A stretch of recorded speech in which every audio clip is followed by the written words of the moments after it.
bad. How are you? Feeling better? Yeah, Yeah, finally. attaboy. Actually, I just got sick again like 3 days ago. Dude, Missed practice. what the heck's going on? Been rough. Yeah, man. You coming here to scout Neillsville boys today? I'm coming here to watch my girlfriend, Who is that? Remy Geiger. Oh, is that right? Loyal. Oh, yeah. Yeah. Oh, how about that? Yeah. Well, that's cool. Well, Neillsville boys beat the Lakers. Oh, yeah, that's right. Yeah, that's Yeah. right. They must have won yesterday. They did. Yeah. They played Weyauwega-Fremont. Okay.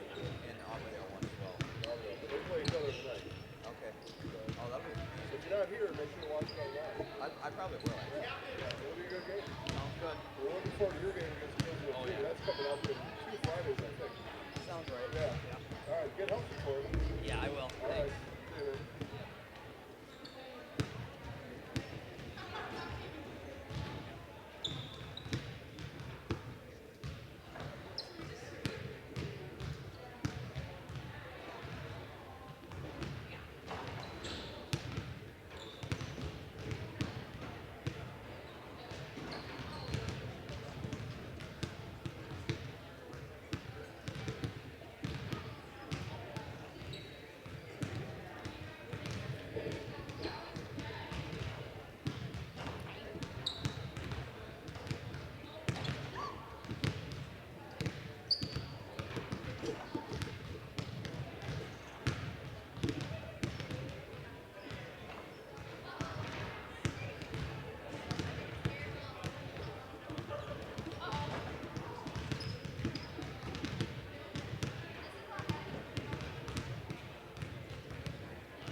Good afternoon, everybody, and welcome to Auburndale, Wisconsin. We are here for the Auburndale Holiday Classic, Day 2, consolation game here.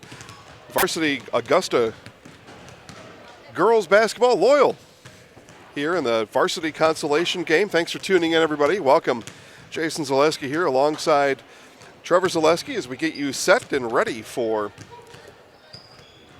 Day 2, Championship Saturday. But again, consolation game here. Both these teams on the losing end of their games yesterday. First, Augusta. We'll start there. Augusta dropped their game to Neillsville 56-20. Moved their record to 3-4.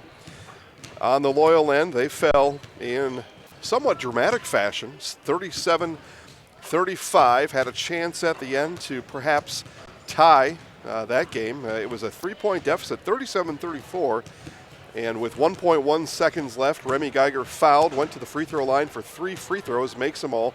We go to overtime. She missed the first. That set up a make on the second, and then an intentional miss, attempted rebound and putback with 1.1 that fell short, and that's where we ended that Loyal Auburndale girls game yesterday, 37-35. We'll see Auburndale and Neillsville in the championship game 20 minutes after the finish to this one. Again, for Augusta, they are led by number 24, Cameron Grunewald. Grunewald averages 13 points per game as a senior. Chloe Jacobs averages 9.2 points per game. She wears number 3. She's also a senior for Coach Josh Peterson's Beavers. We'll go through today's starting lineups again for Augusta. Phoenix Knuth wears number 11. She is a junior. Number 30, Hannah King. King, a senior for the Beavers. And number 42, Kennedy Schrader. Schrader averages 7.8 points per game for the Loyal Greyhounds. Again, they are led by Remy Geiger, 21.4 points per game for Remy. Remy, a 1,000-point score for the Loyal Greyhounds. Met that threshold just a couple weeks ago. Home contest against Greenwood. Caitlin Lindner averages 7.1 points per game. She is a junior.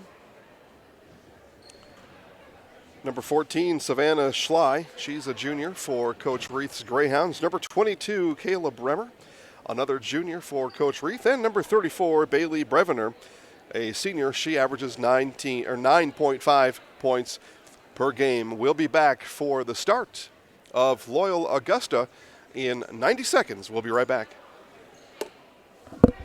Chili Implement, located just north of Highway 10 in Chili, is your place for Kubota zero-turn mowers. If your lawn is big or small, we have all the lawn care solutions for you. Check out our 60-inch deck. Kubota, powerful, precise, proven. Chili Implement is your choice for Kubota, Case IH, and Gale. Chili Implement, open 6 days a week to serve you. Chili Implement. Witness the difference of a Catholic education at Columbus Catholic Schools. I think everyone should just know what makes this place special. Come and see. That's just what the Lord always said, and put your toe in the water. There are great schools, and it's a good fit. I'd always want them to come and to just feel the goodness and the family atmosphere. I invite everyone just to come in and see what it's about and to see if it might be right for them and their family. We invite you to schedule a tour today. Neillsville Dairy, family owned and operated, bringing you fresh cheese curds made daily, along with many other varieties of Wisconsin-made cheeses and treats. Don't forget to check out our cheese and sausage trays for your upcoming parties and cheese and sausage gift packages for the holiday season or any other special occasion. Neillsville Dairy, located just southwest of Marshfield on US Highway 10, neillsvilledairy.com.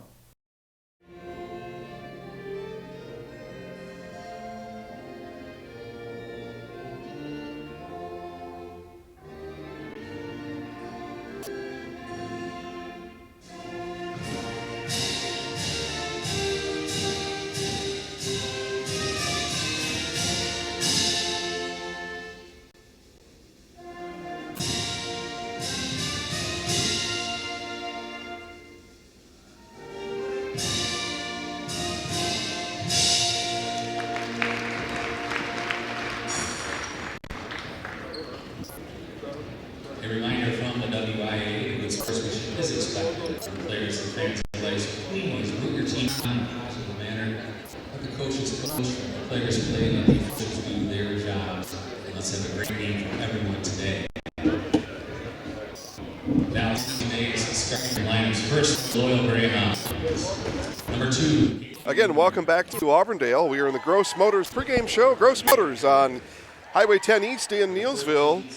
Gross Motors, hundreds of vehicles available online at grossauto.com. Pick out your favorite today and then head on down to Gross on Monday morning. Take it for a test drive and let them know that you saw Gross on the Zaleski Sports broadcast.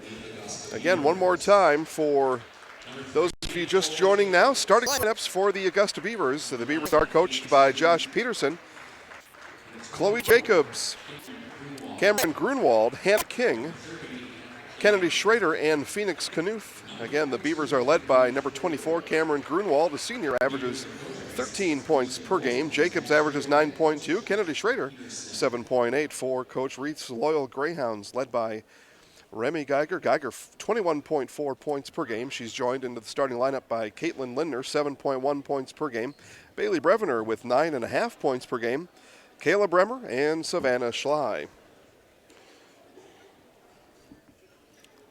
All right, thanks for joining us, everybody. Welcome again to day 2 here in Auburndale. This is the consolation game here today. We'll talk about yesterday's games just ever so briefly here during the first half as we get set for action here. Geiger collects the ball, opening tip to the Hounds.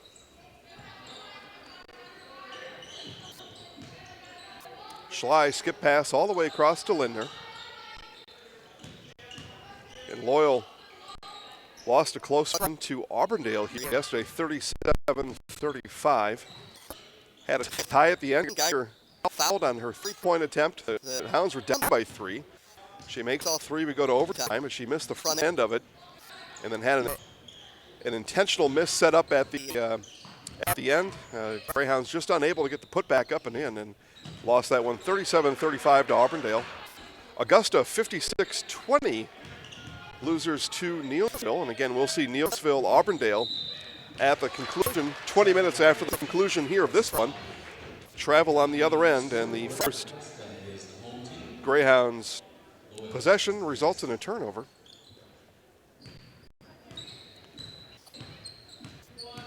Highlights of all 4 games yesterday are on Facebook right now at Zaleski Sports.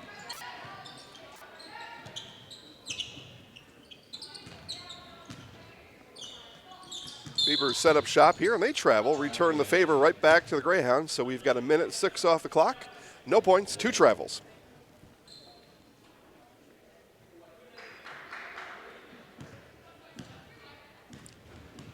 It's the 2019 Auburndale Holiday Classic. Thanks again to Athletic Director Jay Anderson, the rest of the staff here at Auburndale High School for putting on another great tournament again here in 2019.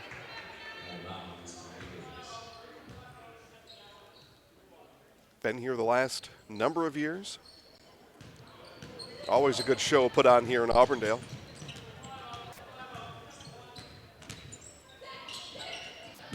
Knuth had to stop her dribble, now inside, and we've got yet another travel. That time it was Jacobs tripped, and on the trip lost the ball out of bounds.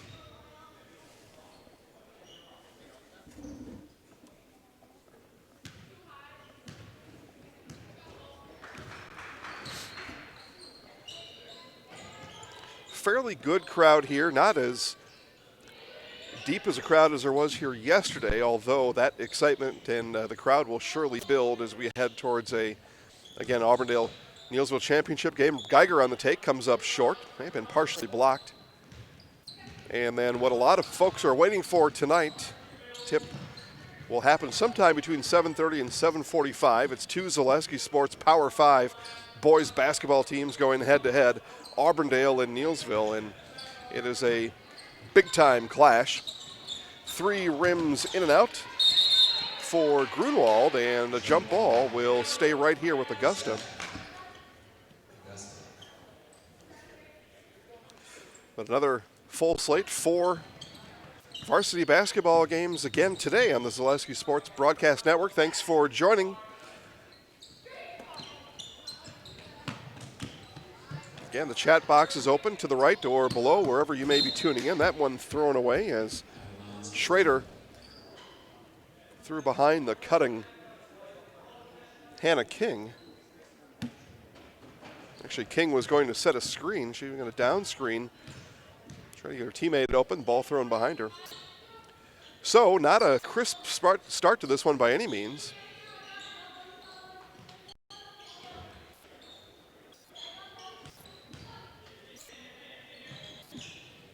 Geiger dribbles through the lane, bounces into Bremer. Tough pass to handle there, another jump ball. And they will stay here with Loyal. That pass bounced in for Bremer, just not able to get it all the way through. Nice job by Schrader to get her hand in and deny the entry pass. Linder left alone up top for three, off the front of the rim, no. 3 minutes in, no score here from Auburndale.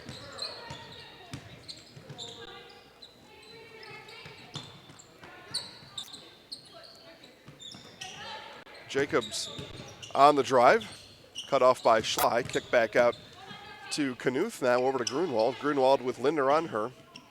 Thinks better of it, gives it off to Jacobs. Now Knuth in the lane, right-hander off the backboard and good, and the scoreboard is lit up for the first time today on the Phoenix Knuth. Two-pointer in the lane. Geiger's three comes up empty. Schley will pick up the loose ball.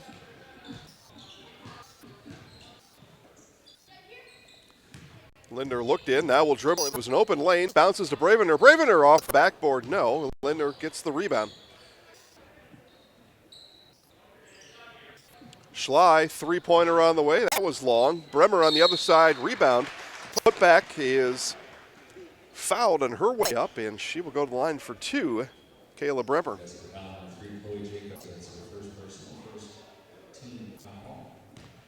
So first foul of any sort here in this game. Again, we're just about 4 minutes off the clock.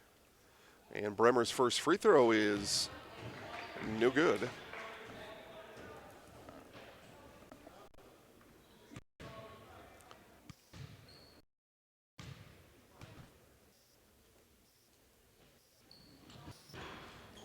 First miss to the right, that was miss to the left, and Bremer comes up empty and her free throws, and Coach Reith to his feet. He's going to send Augusta to the scores table. Augusta will come in now.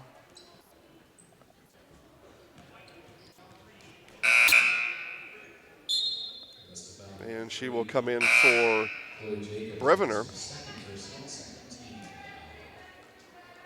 So Brevener will take a seat. It's the second foul there for Chloe Jacobs. She's got two. Team has two. She's got all of them. Two quick ones for Jacobs, and she is on the bench. Bree Krieger, 31, in for, to this point, the foul-prone Chloe Jacobs. Schley dribbles to her left, hands off to Linder. Linder bounces to Geiger. Geiger took a hop with the ball. Could have been a travel. No, Bremer will go back to the line for two more free throw attempts. Mentioned our Zaleski Sports Power 5. That's an alphabetical listing of the top 5 girls and boys basketball teams in the area that we think you should pay special attention to. These Loyal Greyhounds are part of that girls basketball Power 5. New Power 5 comes out tomorrow as Bremer hits the free throw. We'll see if Loyal stays on the list. They are 6-2 overall.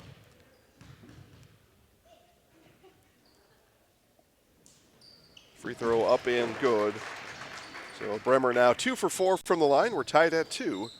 13:20 left in the half. But you can see that list, that boys and girls Power 5, and read about those 10 teams at ZaleskiSports.com. Three on the way and good for Hannah King. So King drills a corner three. Pair of field goals for the Beavers, 5-2 here in the early going. Dump into Bremer off the backboard and good. So Coach Reith likes what he sees in Kayla Bremer, they've went to her now 3 straight possessions, and she's got 4 points out of those last 3 possessions. 2 trips to the free throw line and that field goal. King with it again.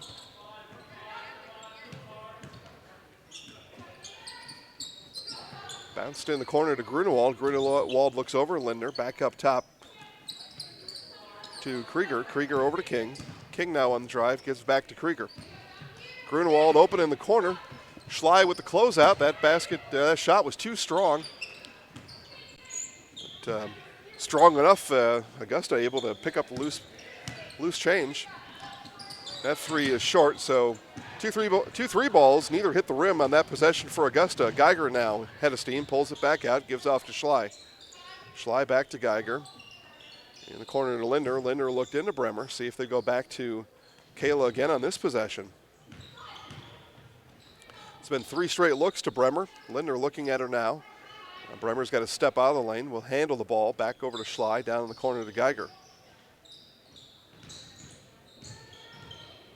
Geiger dribbled on King and then dribbled it out of bounds.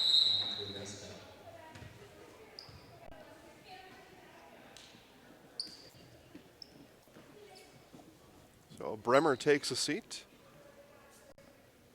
In comes Natasha Telek. Telek, good minutes in that loss yesterday against Auburndale. Good defensive effort by Telek, a few points along the way. 3 for Grunewald, rims in and out, rebound Lindner.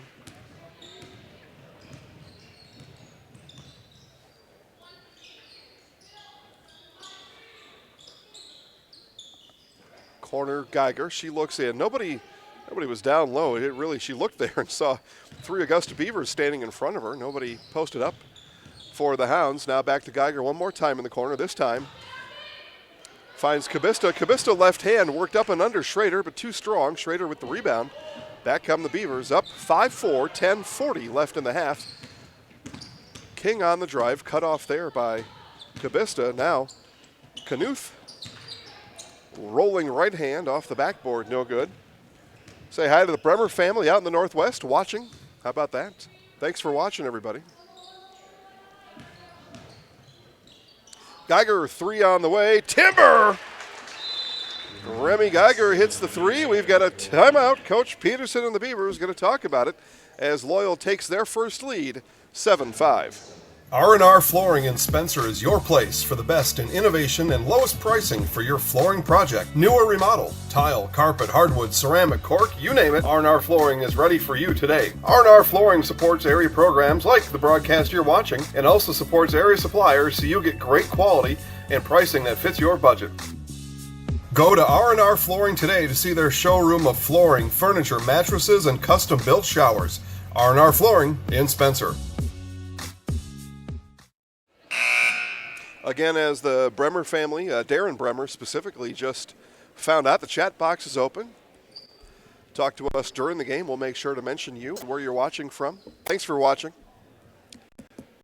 Pretty good audience out there right now. Again, this will all pick up steam as the day moves on.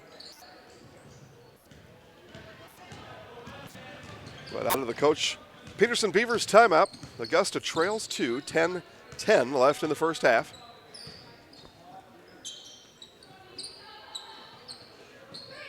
Schrader now will settle in on the low block. And Brevner, nice job defense there. Denies pass, ties up. Schrader in possession arrow will keep the ball here with Augusta.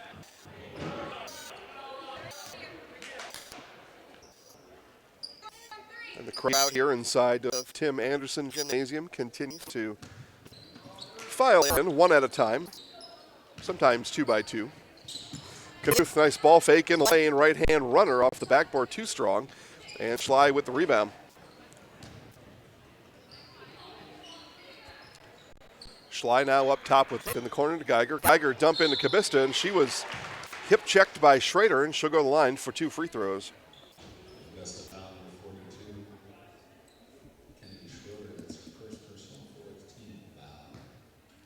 Fourth team foul already for Augusta. 0 team fouls on the Greyhound side as Kabista hits the front end of her pair of free throws.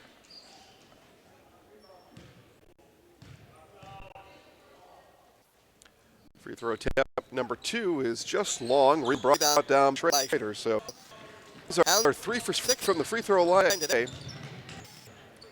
Again, no fouls committed by Loyal. No free throws to this point for Augusta. Greyhounds up by 3.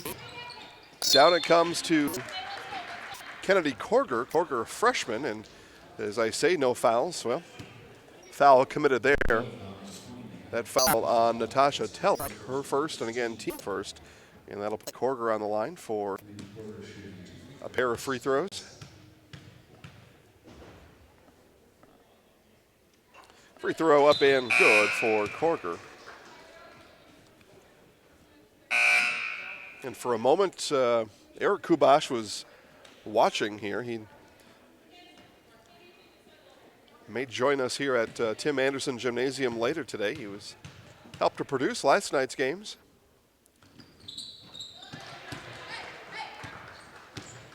Always good to have volunteers come and give us a hand.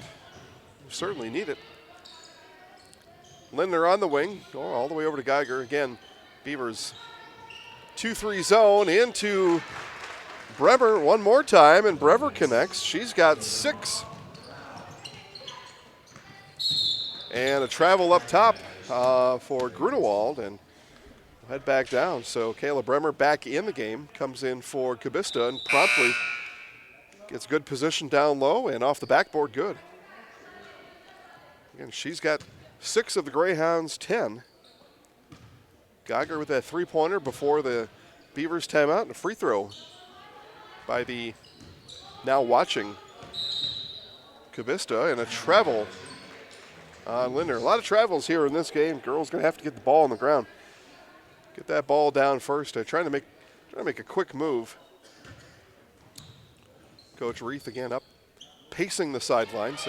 And the errant pass there is going to be picked off by Geiger. Lindner, ball fake off the backboard, rolls off the left side of the rim. And rebound, Krieger comes out with it. And back the other way come the Beavers. King with it here. King looked at Brevener, then pulls it back out over to Korger. Back up top to Grunewald with Lindner watching over her.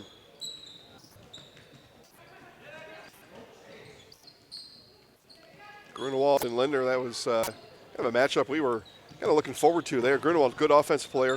Kayla Lindner, defensive specialist here for the Greyhounds. Again, though she does average 7.1 points per game. We've got thought it was an offensive foul, and now they're saying foul on the Hounds, and second one on Telek. So she's in the game, picks up 2 team fouls for the Hounds. Outside look for Grunewald, pass that up. Gets the ball back and stares again right at Lindner.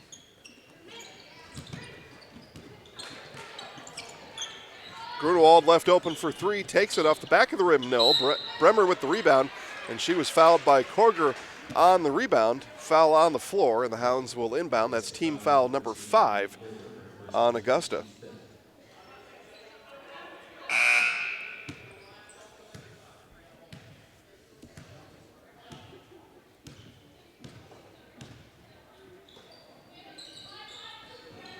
Bremer high post, gets off to Geiger in the far corner. Geiger looked in. Telek hadn't spotted up yet. And another travel call. This time, Coach Reith disagrees with that call, and the official explained to him why it was a travel. And the finest officials in all the land reside right here in Wisconsin. Doing another fine job here again today. Coach Reith just disagrees. He saw it differently. I will say this, the official was about a foot away. Pretty good look at it from over there.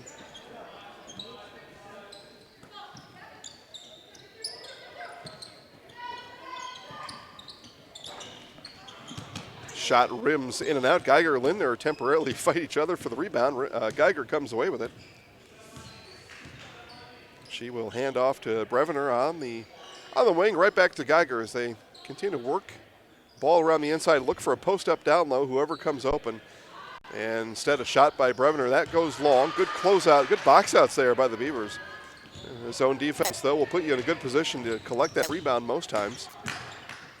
King, dish outside. Grunwald. Grunwald launches the three. That one off the back of the rim. Another rebound for Bremer.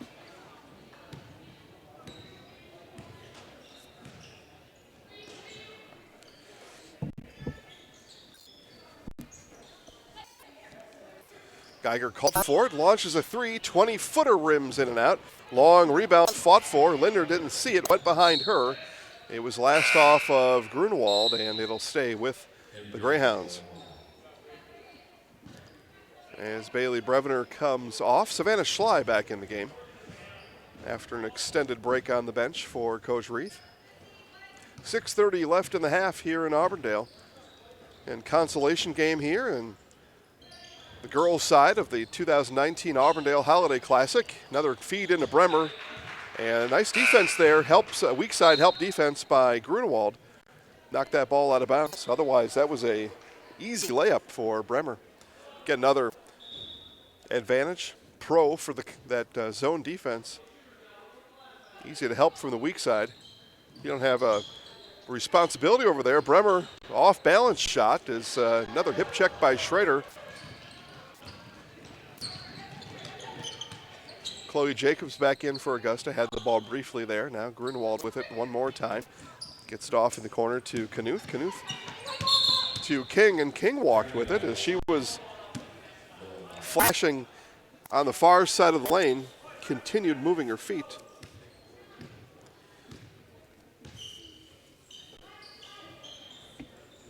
One more time into Bremer, and one more time. Bremer will go to the line for two. Again, the Greyhounds just keep pounding the ball inside, and Beavers haven't really found an answer for it yet. Again, zone defense has helped. It hasn't solved, though, the inside game for the Greyhounds here in the first half.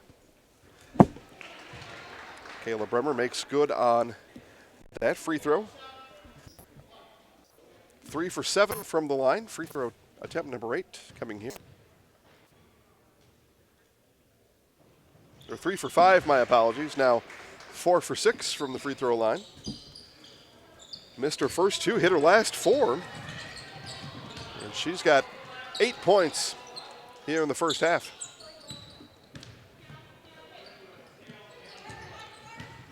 Jacobs gets a screen from King, passes off to Grunewald. Schrader sets the screen for Grunewald and trying to free up a shooter up top. The Beavers here with the high screens.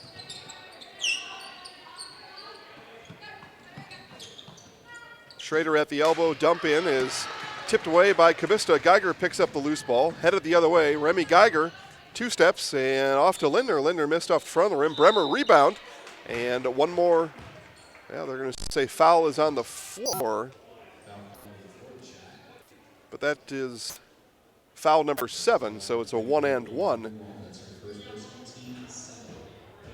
Free throw opportunity here for Kayla Bremer.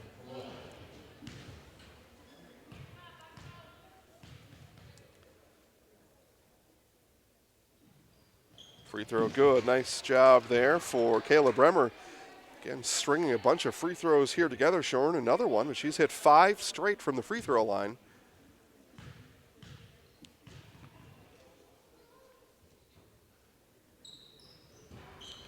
And now 6 of 8 from the stripe here today. Excellent work from the free throw line for Kayla Bremer. She's in double digits with 10. She's got 10 of the Hounds' 14. Grunewald dribbled that ball off her foot out of bounds, and Loyal one more crack at it here. 5:07 left in the half. They'll have plenty of cracks at it, but they're going to try to extend this 7-point lead here on this possession. Linder had a look at it, gets off to Augusta. Geiger, ball fake. Schley brought it back up, gets it right back. Geiger, corner 3, timber! Remy Geiger, 3-pointer, and just like the last time she hit a 3, Josh Peterson calls another timeout. His Beavers trail by 10, 4:50 left in the first half. Fade to black window tinting for your car, home, and office. Fade to black will make your ride different than the rest. with creative, stylish, and quality window film all year round. Fade to Black also helps to reduce glare and keep sun out of areas in your home and office that cause discomfort. Fade to Black provides vinyl wrapping with access to the top brands of wheels, tires, and accessories for your car or truck. Give Wayne a call at 715-660-6482 or visit Fade to Black LLC on Facebook now. Fade to Black Window Tinting in Marshfield.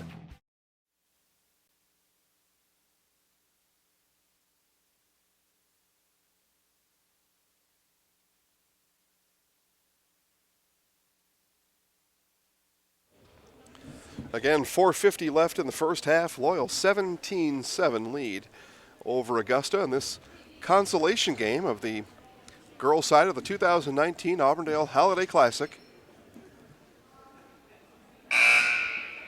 17-7, been all Loyal. It's been all Caleb Bremer and Remy Geiger. They own 16 of the 17 Greyhound points. Bremer leads all scorers with 10. 6 of those from the free throw line, 2 field goals to go with it as Greyhounds look to ring in the new year with the win. Come into this one at 6-2, Augusta 3-4.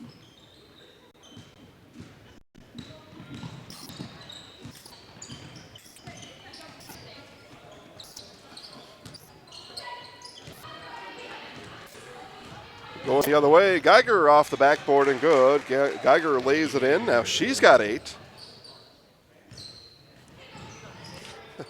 Another turnover down low. This one into Lindner. Lindner up and good, and the Greyhounds are starting to pour it on here in the first half. Caitlin Lindner scores for the first time today. Hounds get it right back again. And more free throws upcoming for the Greyhounds. This time, Abriel Cabista will head to the line.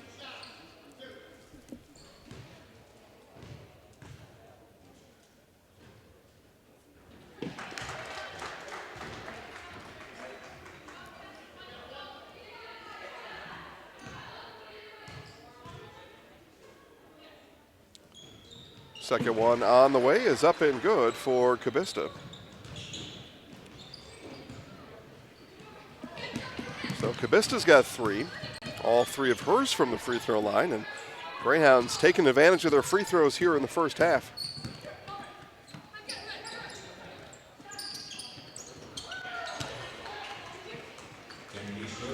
Shot up and good for Schroeder. Bremer in the lane. Schroeder commits the foul, and Bremer be back at the free throw line.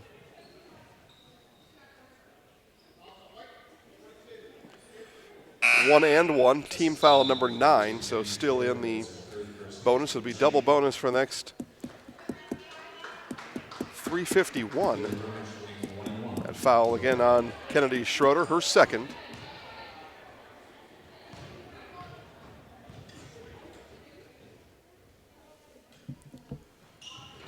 And Bremer able to get that one to roll in.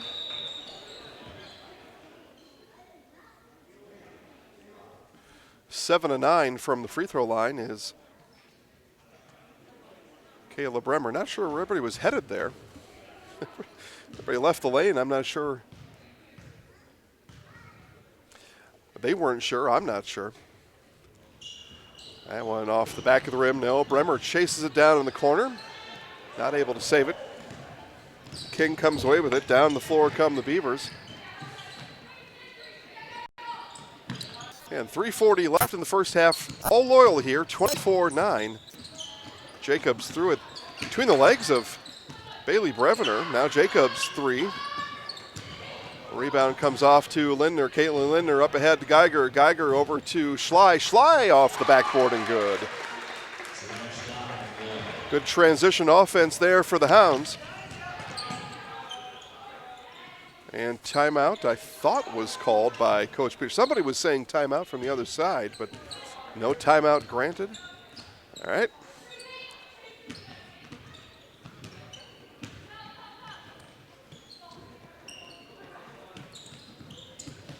Under 3 to play, 26-9 score. Grunewald fires up a 3. That one comes off long, and Breviner gets tied up with Knuth, and possession arrow points to Loyal. Breviner had a chance there for a clean rebound. The ball kind of Kind of rolled around her arms just a bit and allowed Knuth to come and tie her up.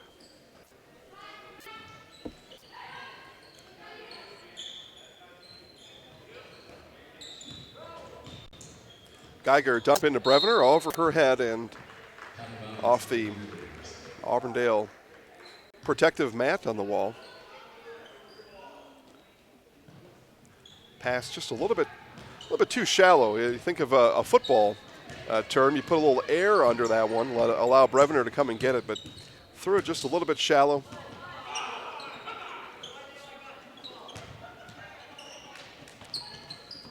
Augusta fan base growing restless here with the lack of fouls. They perceive lack of fouls being called on the Hounds. Now, I'm not going to appreciate this one none too much. Another foul on Augusta, this one on Grunewald. Cameron Grunewald in the double bonus now, and Geiger will step to the line for 2. Geiger a pair of 3-pointers and a 2-point field goal. She's got 8, now 9.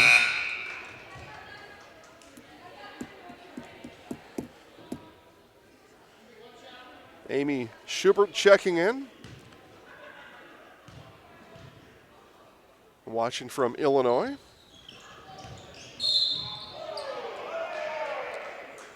And a Bronx cheer comes out from the crowd as Loyal. Yep, there is a foul. Okay. So fans having you got to relieve some stress somehow. It's just unfortunate sometimes it's taken out on the officials. And on the inbound, King threw the pass to herself. That is not allowed. See if that was, well, okay. It was deflected, but she had not got position on the floor. She hadn't established her inbounds position. Can't be the first one to touch the ball. Geiger spot up 3, got it! So Geiger now in double digits with 12. She surpasses Kayla Bremer's 11, but again, those two team up for 23 here in the first half, out to a big 30-9 lead. King in the lane, fouled by Lindner, I believe, and it'll be King at the line for 2 free throws.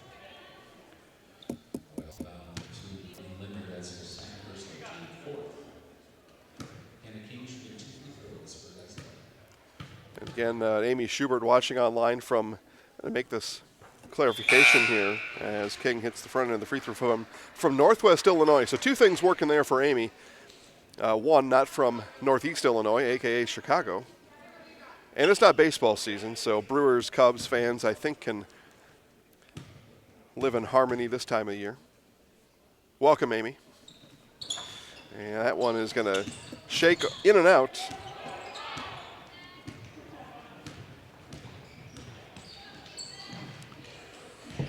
And that time, King denied the entry pass, so the Beavers may have caught on here to what the Greyhounds have been successful at here in the first half. And now inside, that shot too long off the backboard for Knuth.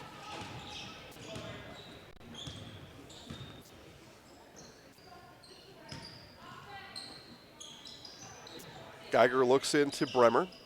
Now we'll kick it back out. They'll work the ball back around the other side. Schley on the drive. Right hand floater off the backboard and good for Savannah Schley.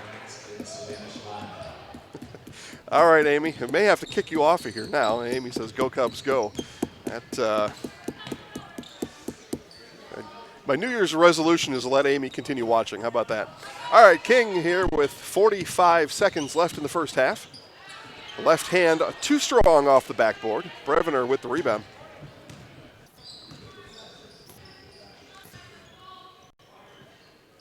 (32-10). See how much clock the Hounds able to work here. Schley skips it over to Brevner, up top to Geiger. Brevner one more time, looks into Bremer, now back up top to Geiger as the clock continues to melt away.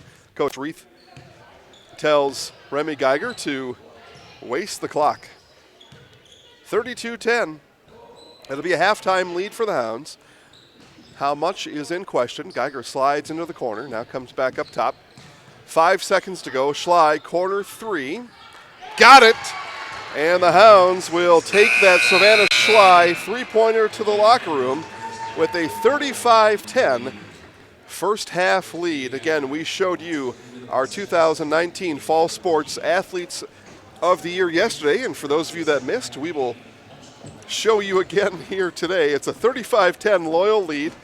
Trevor, how about this? We'll show him Dalton Fedek, our 2019 Fall Sports Male Athlete of the Year, and we'll be back for the start of the second half. All right, everybody, welcome to Abbotsford High School as we are here to announce and congratulate our 2019 Male Fall Sports Athlete of the Year, Dalton Fedek. Dalton, congratulations on a great football season. Dalton had over 2,000 yards rushing on the season, 28 total touchdowns, and just a fantastic way to end a senior season. Dalton, let's think back to that first day of football practice, or even the day before. You led your team, as it turned out, in the season to a level 4 football game. Had fantastic, like I mentioned, the stats. When you think back to that first day of practice or that day before practice, how did you think the season was going to go? I think we exceeded our expectations. We didn't know what we were going to get coming into the season, losing the guys that we lost, and we were really happy with our season this year. Yeah, absolutely. I mentioned 28 total touchdowns, 23 on the ground, 5 through the air. You had a player that you were able to play with like that last year that scored a bunch of touchdowns, Joe Aguilera. What did you learn from a guy like Joe? How did he teach you how to act on a football field? He was a great leader. He always did the right thing, even in bad situations. He tried his hardest every practice, and I just think that's a great guy to look up to. Yeah, and you had another great guy to look up to, what we believe one of the premier coaches in Central Wisconsin, Coach Jake Knappmiller. As you think back now on your high school football career, what did Coach Knappmiller, how did he teach you, and what did you learn from Coach during these years? Just how to be a good guy. Always, I'm going to restart there. Mm-hmm. He never really got mad at us. He always just got disappointed, and you can tell when he was disappointed.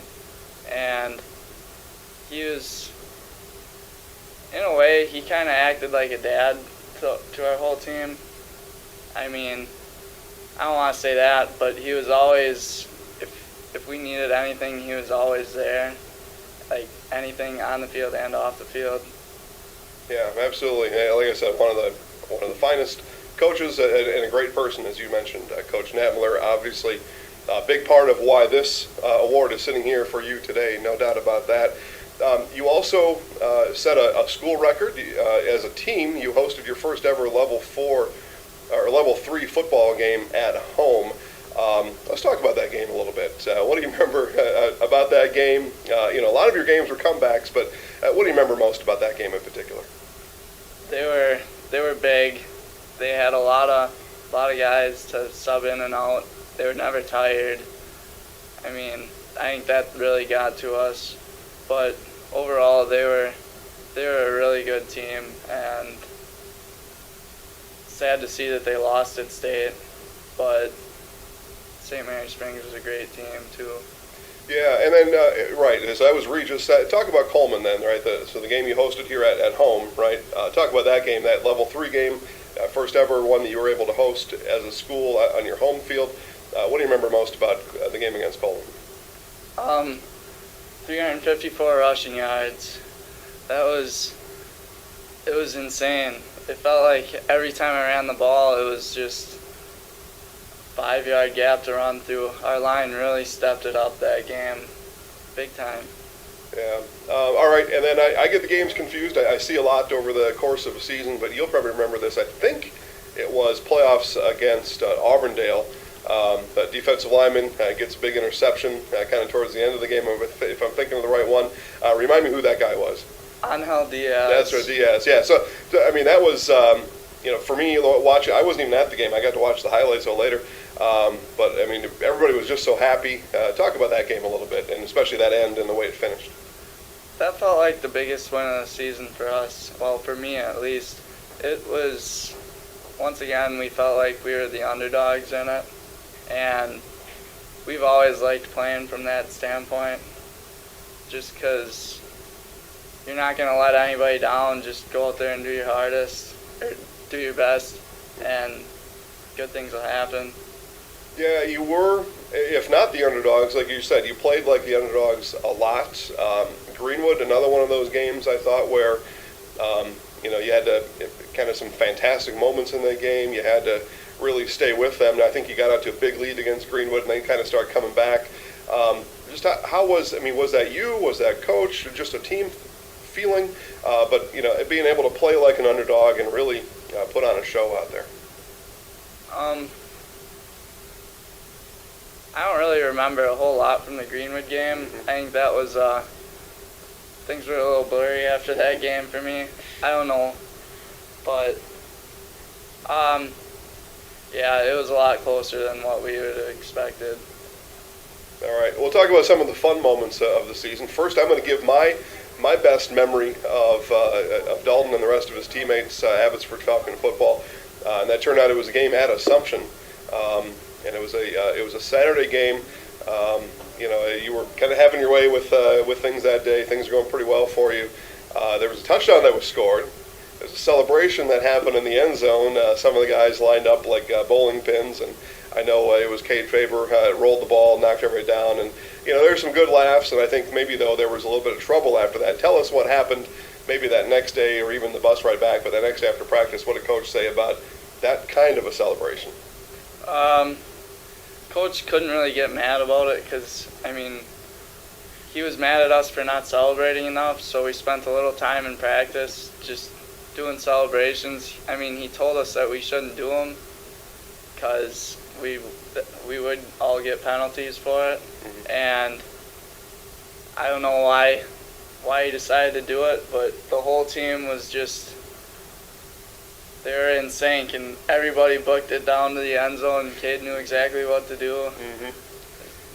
Pretty great. So kind of like all aspects of football, practice, right? Yep. All right. What was? Were there any other considerations? Were there any other kind of celebrations that were kind of tried out? We did leapfrog. We did the thing that Packers defense does, where they go to the end zone and just pose. That, and we did. There were a few of them. We did the synchronized swimming one where you all line up and fall down in a row. But yeah. So you had some choices. You picked that one. That was pretty fun. Tell us about, maybe think back to one other fun memory that you had from the season, whether it was you running, throwing, scoring somebody else. So we mentioned Angel Diaz. We mentioned Cade Faber a little bit. What was kind of one other memory that you'll kind of carry with you for a long time after the season? I think just going to practice every day and trying my hardest. Practice was always fun because, when you're winning, it's a lot more fun. And we're really finding that out in basketball this year. It's not quite as fun, but it's essential to how you win games. Yeah, absolutely it is. So again, a fantastic year, over 2,000 yards rushing, 28 total touchdowns, a level 4 playoff appearance, host their first ever level 3 football game in school history. It's quite a season everybody had, no doubt about that. We want to thank Awards and More on Pepper Avenue in Wisconsin Rapids for providing our Athlete of the Year plaques again this season. And we'll thank Dalton Fedek. Dalton, congratulations on a great season. Thank you. You're welcome.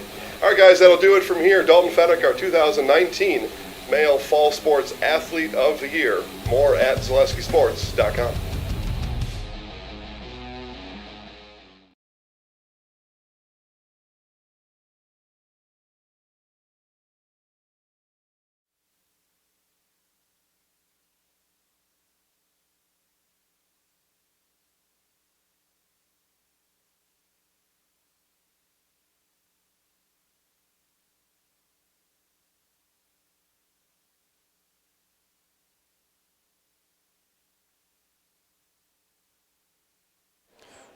All right, back here in Auburndale for the start of the second half. Go through first half scoring for you. We'll start with Little Greyhounds, again leading 35-10. And leading all scorers is Remy Geiger with 12 points. Kayla Bremer with 11 points. Savannah Schley has 7. Abriel Cabista with 3 points. And Caitlin Lindner with 2 for the Augusta Beavers. They are led by Hannah King with 4 points. Phoenix Knuth, Kennedy Korger, and Kennedy Schrader all with 2 for the Beavers in the first half.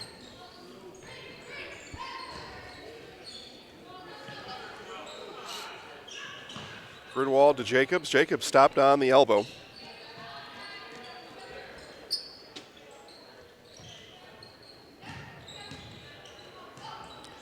And Coach Peterson took his Beavers to the locker room as Schrader launches a 3. That's long. Crashing the boards on the other side was King. Nice rebound by King. Put back, no. Rebound by Breviner. But much of that conversation in the locker room had to do with getting and reducing the chances inside. On the run out, Savannah Schley to the rack and 1. And free throws coming up for Schley. But again, Coach Peterson obviously looking to see what he can do to limit chances on the inside. Schley's rebound or free throw comes up long, no rebound for the Greyhounds. As Geiger smiling as she's hounding Knuth all the way up the court. If they can limit those Greyhound touches on the inside, or at least prevent quality touches as Schrader sends that through, and a fresh set of 5 come in for Augusta. Obviously, Coach Peterson also had something else to say to his Beavers in the locker room. His starting 5 last 1 minute in the second half. And sometimes an ultimatum is stated in the locker room. If you do this or don't do this, you're all coming out. Well, it looks like that may have been what happened there, as they all came out in unison. After a couple empty possessions to start the second half. So 5 fresh faces on the court for Coach Peterson. And a travel there, it was, as Bree Krieger stepped back before she put the ball to the ground. And the officials have been consistent with that walk call all game on both teams.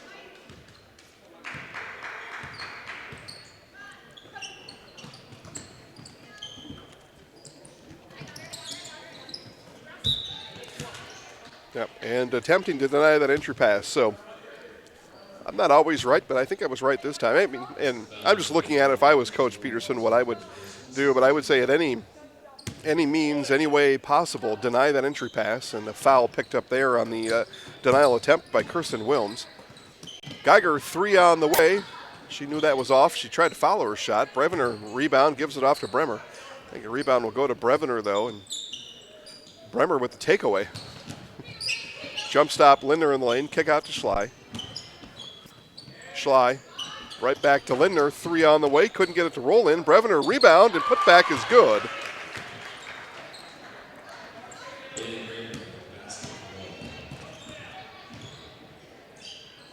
First points for Breviner today.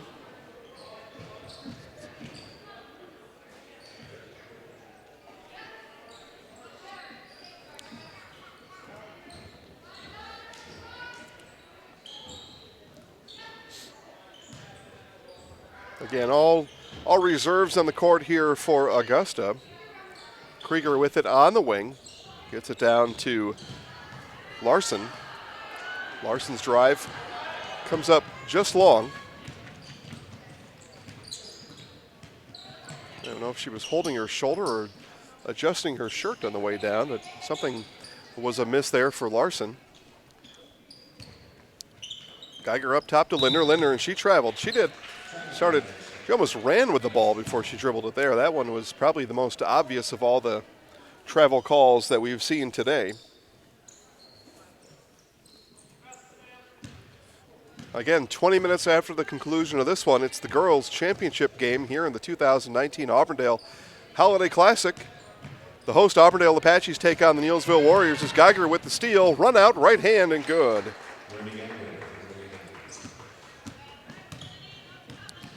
lot of anticipation for that one. A lot of blue for Auburndale, starting to fill up the home side of the gymnasium here at Tim Anderson Gymnasium here at Auburndale High School. Larson had that one stripped away by Brevener.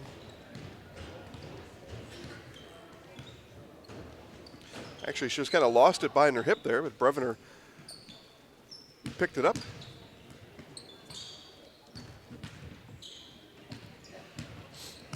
Greyhounds weave around the perimeter, and the dump into Brevener, and done another nice job there for Wilms to deny the entry pass, and then last off of Brevener out of bounds, and the 5 starters back onto the floor after they sat for about 2.5, 2:45. They sat, watched, learned from Coach Peterson. Presumably, not privy to that bench situation and conversation down there, but most likely what was going on. Grunewald with it. Hands off to King. King right back to Grunewald. Grunewald 3 straight on off to the left. And rebound fought for, but then stepped out of bounds. On the rebound attempt did Natasha Tulloch. Stay with Augusta. Jacobs gets the pass and bounces up top to Krieger. Only starter not on the floor, Kennedy Schrader for Augusta, as that shot by Knuth comes up short. Lindner quickly up to Schley.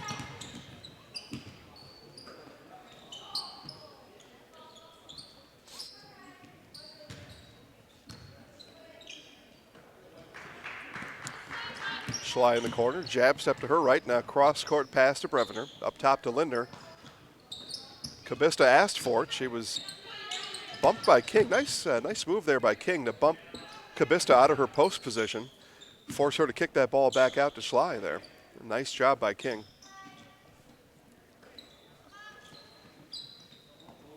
One more time in the corner to Schley. She looked into Kabista and worked the ball around to Brevener. Under 13 to play here in this consolation game. Loyal looks to move their record here to 7-2, well on their way to doing that. Lindner launches a 3 from the corner. That was short. Rebound by Telek. Nice job there. Telek ripped the ball out of King's arms. Now Schley in the lane. Kicks out to Telek, and Telek from the elbow hits. She's got 2. On the score sheet for the first time today, and Coach Peterson will take another timeout. He's taken 3 timeouts today, all 3 after Loyal made baskets. It is 43-10 Loyal. At V&H Automotive, you'll get the best price and best selection on all Ford, Lincoln, Chrysler, Ram, Dodge, and Jeep models guaranteed. At V&H, our friendly staff is always ready, here to serve you. No pressure, no gimmicks, just great deals, great service, and the best vehicles in central Wisconsin.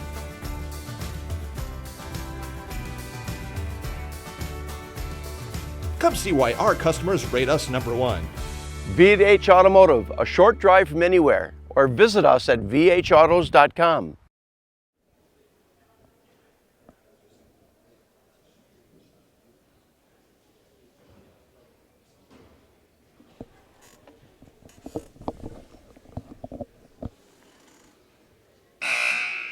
All right, out of the full Josh Peterson, Augusta Beaver timeout, 43-10. His Beavers will have the ball.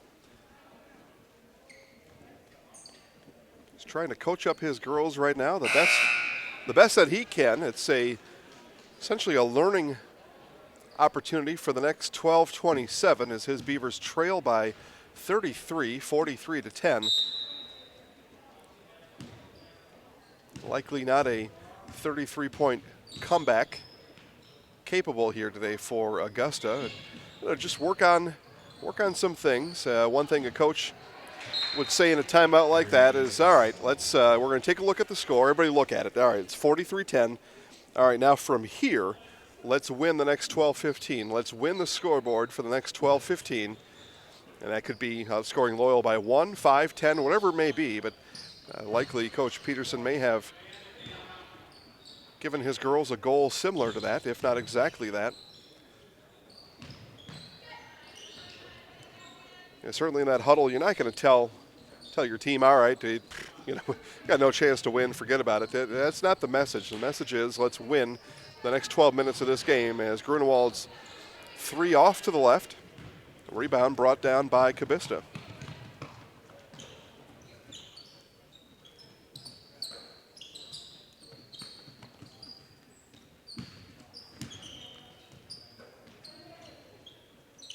Greyhounds now pragmatic in their approach. Their goal on the other side, and what Coach Reith likely mentioning to them is Breviner launches a 3, and she got it.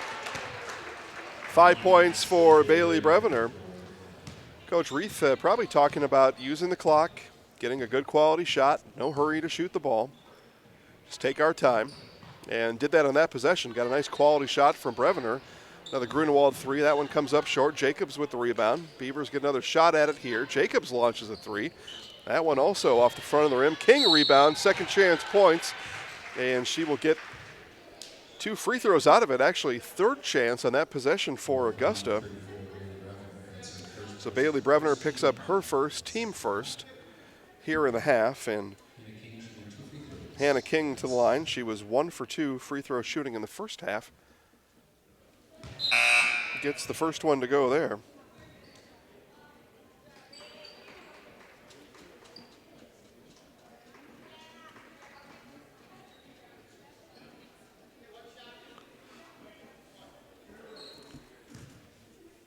King continues to lead Augusta in scoring. She's got 5 points.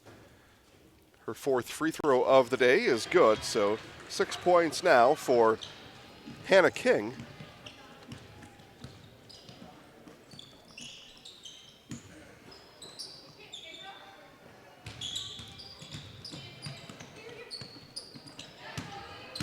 And that dump in there taken away by Jacobs as we see Carolyn Gentleman in the game for the first time. And Gentleman, kind of back to that football analogy I gave earlier, just didn't get enough air, didn't get enough loft on that entry pass.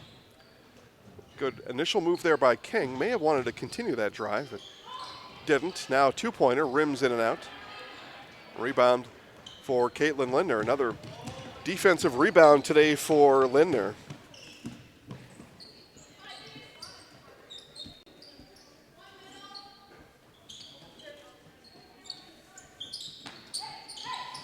Gentleman down to Geiger. Geiger not able to find space to get that ball in down low.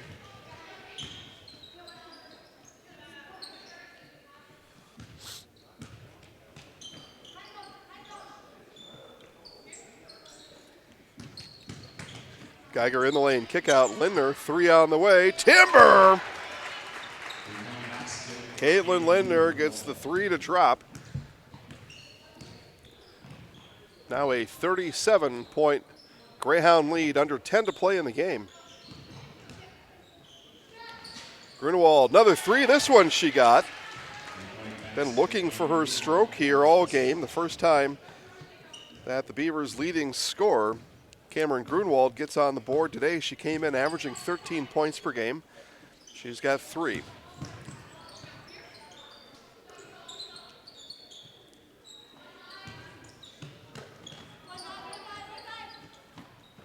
Augusta very, very quick to double down on that on the post, and Greyhound's going to have to find points somewhere else now.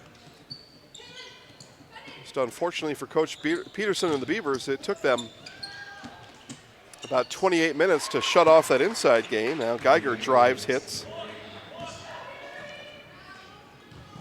Now King with momentum, steam, crossover, good for King. Nice move by Hannah King. Crossed right in front of Telek on her way to the bucket.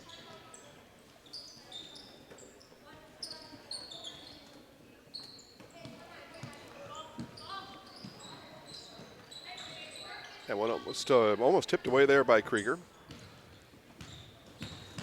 Now Geiger, another kick out Lindner, same spot. That one long. Missed the mark there, did Caitlin Lindner. Jacobs comes away with a loose ball, looks up court. King wants it in the corner. Grunewald has it up top.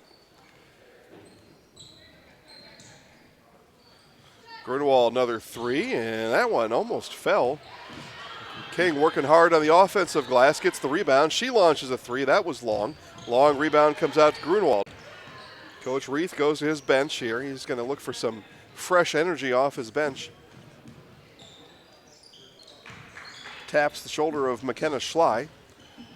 The sophomore will come in at the next dead ball. 7:25 and counting here in the game.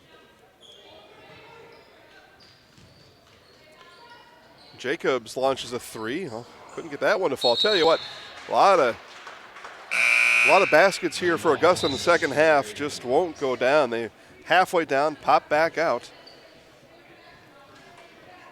Say thanks to our game day sponsor, Marshfield Country Club. Marshfield Country Club open every Friday, Saturday, and Sunday. That's today, Saturday.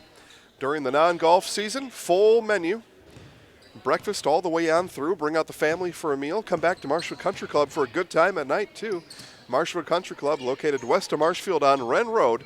Again, Marshfield Country Club, open all winter long. Marshfield Country Club. Bremer's shot comes off long, up ahead, and off of the hands of Kennedy Korger and out of bounds.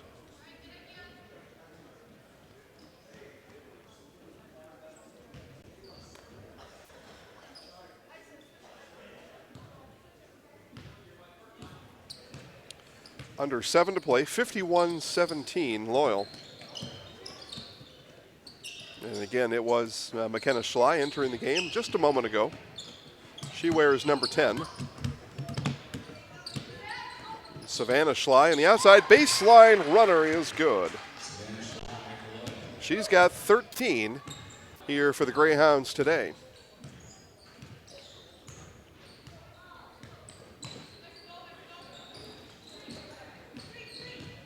Tylee Brecht will come in for Coach Reith at the next dead ball as Coach Reith continues to go to his bench with his Hounds up big here in the second half.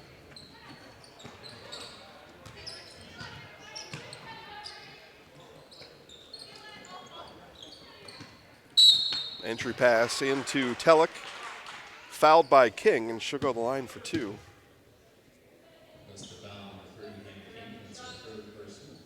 Third on King, and third team foul for the Beavers here in the half. First free throw good for Tellick. Hunters in Wisconsin know that hunting season continues, and that means your hunting season continues at Bullseye Sports of Marshfield. Bullseye Sports, located on South Central Avenue. Bows, arrows, and all the ammunition you need to continue your hunting season. See my friends at Bullseye Sports on South Central Avenue in Marshfield. Korger in the lane. That one ripped away by Brecht. Now Brecht bounced past to Schley. Schley off the backboard and good. So Savannah Schley continues to rack up points here in the half. Now 13 points for her.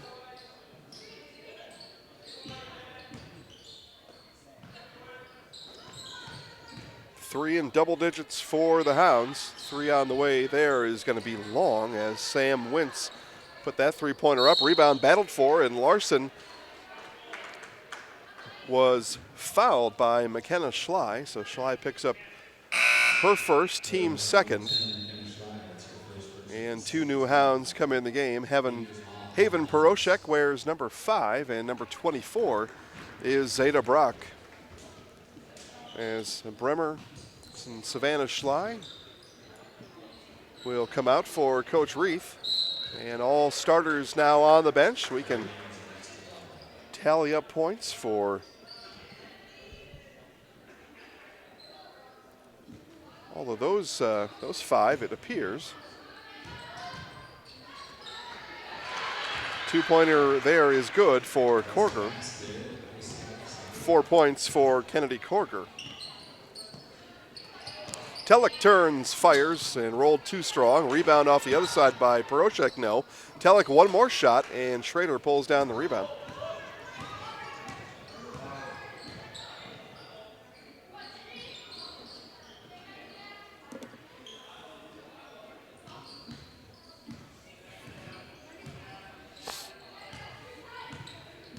(56-19), 4:35 left in the game.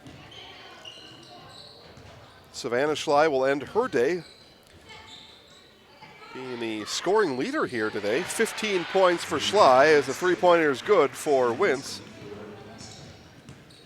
14 points for Geiger, 11 points for Bremer. Lindner ends her day with 5. Another run out for the Beavers here as the Loyal reserves are going to get some work. Coaching moments here for Coach Reith, and these 5 reserves on the floor right now. A lot to be learned. If I've said it once, I've said it a million times. As Telek goes up for 2, you just cannot duplicate what happens on the practice floor compared to what happens on the game floor in live game action. All these people here watching, people like me talking about you, all this stuff going on. Is Telek with the steal.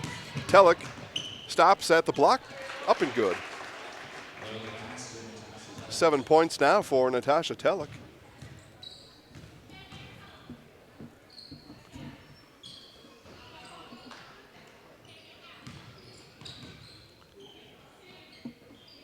And it looks like Coach will pull Telek with those 7 points, and to the rack and good for Kennedy Corker. Well, it looks like Gentiman will come back in for Coach Reith, along with a quartet of new Beavers. And Natasha Telek will finish her day with a very nice 7 points here today.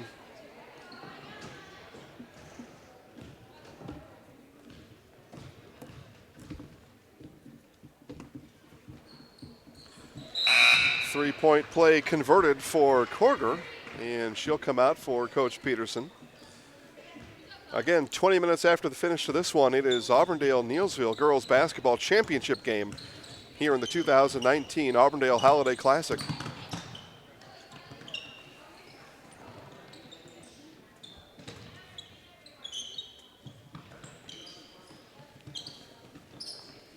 Dump into Peroshek, dribble that off of her shin. I have to bounce it back out to Gentiman.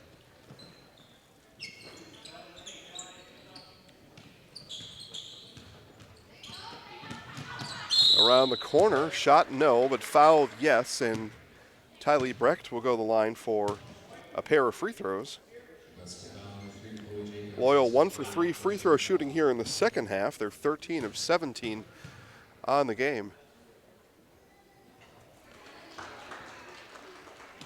Free throw number 18 is good there.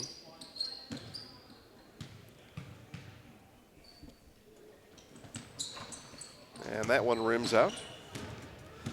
Make sure to stay tuned for our Neillsville Dairy postgame show. Neillsville Dairy, fresh cheese curds made daily, neillsvilledairy.com.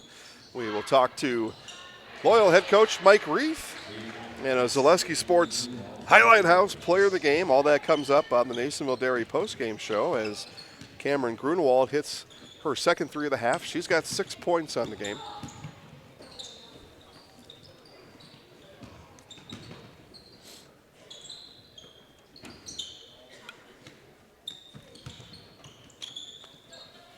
Zeta Brock, post up, had a nice look into her. Now come out and set another screen here. Back-to-back screen set by Brock.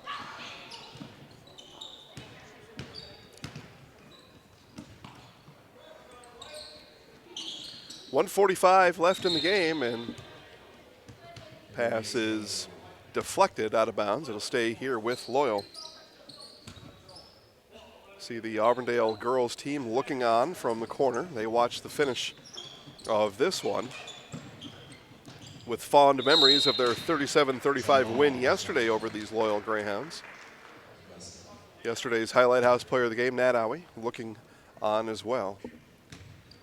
You'll see Nat and the rest of the Apaches here probably about 25 minutes real time. As Grunewald, another 3 for Grunewald, and you can understand how she averages 13 points per game. When that shot is on, it's good, it's pure, and it was there. Third three-pointer of the half for Grunewald.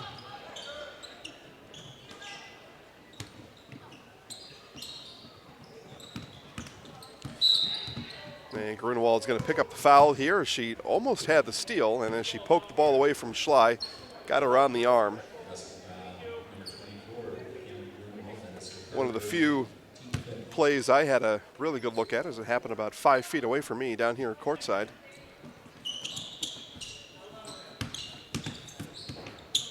Brock dribble, cut off there, kick back out. Genteman dump in, Poroshek turn, fire, no. As we come up on 1 minute to play here in this consolation game.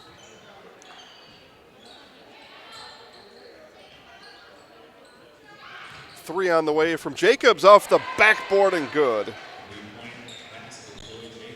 First points of the day for Chloe Jacobs.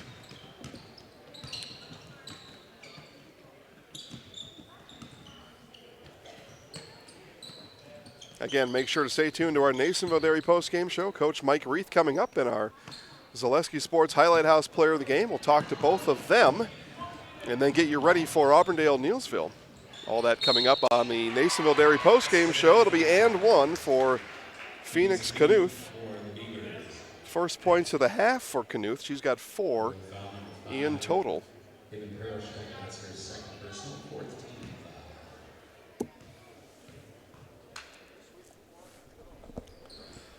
Knuth off the back of the rim long.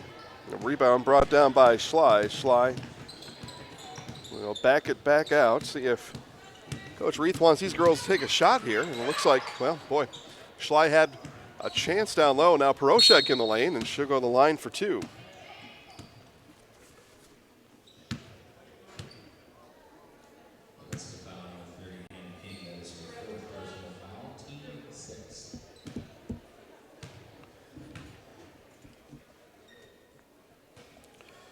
Too strong on the first attempt for Haven, my apologies. There was a Hannah in Loyal, wasn't there? Those of you that are out there listening to me, I think there was. But this Poroshek comes up empty on her free throws.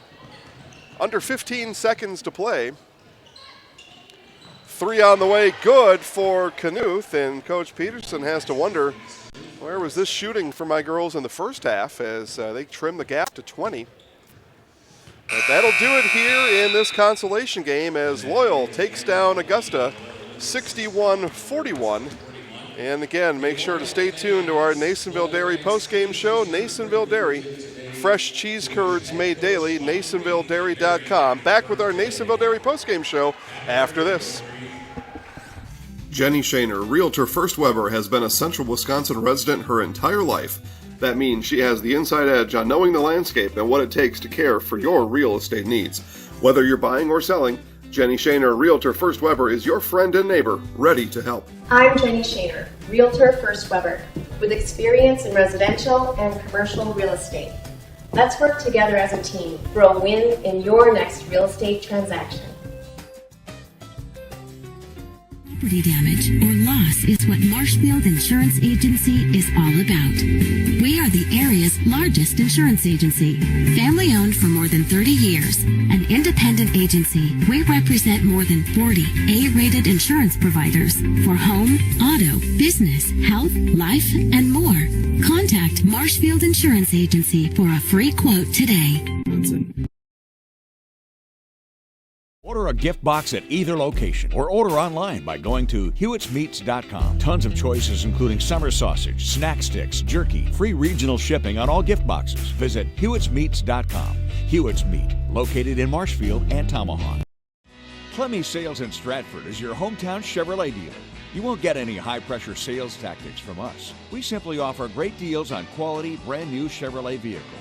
We also have a great selection of pre-owned vehicles and expertly staffed service departments for all your repair and maintenance needs. Small town hospitality, just like your grandfather remembers. That's why people keep coming back, time and time again, for their next new vehicle. Experience small town service like no one else can deliver at Clemmy Sales in Stratford.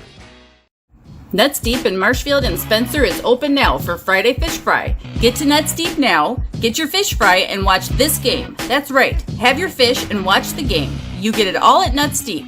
You can also visit Nuts Deep Express Grab and Go in Marshfield, just south of 14th Street on South Central Avenue. Nuts Deep is open late after the game. We'll see you there. Neillsville Dairy, family owned and operated, bringing you fresh cheese curds made daily, along with many other varieties of Wisconsin-made cheeses and treats. Don't forget to check out our cheese and sausage trays for your upcoming parties and cheese and sausage gift packages for the holiday season or any other special occasion. Neillsville Dairy, located just southwest of Marshfield on U.S. Highway 10, NeillsvilleDairy.com. All right, here in our Neillsville Dairy postgame show, Neillsville Dairy, fresh cheese curds made daily, NeillsvilleDairy.com, here with loyal Greyhound head coach Mike Reith and our Zaleski Sports Highlight House player of the game, Kayla Bremer. Coach, we'll start with you, 61-41, and you ran out to a big 35-10 halftime lead. A lot of that, getting that ball inside, really working the ball to Kayla and Bailey and everybody else. That was obviously the plan coming in here today. Well, I mean, it's always the plan to feed the post. Kayla had 11 in the first half. I think she ended with 11. But that was by far her best first half performance that she's had probably in her high school career. Does a nice job of posting up. Today she did a great job of not only catching it, then finishing it, making herself present in the post, which is very important. But our offense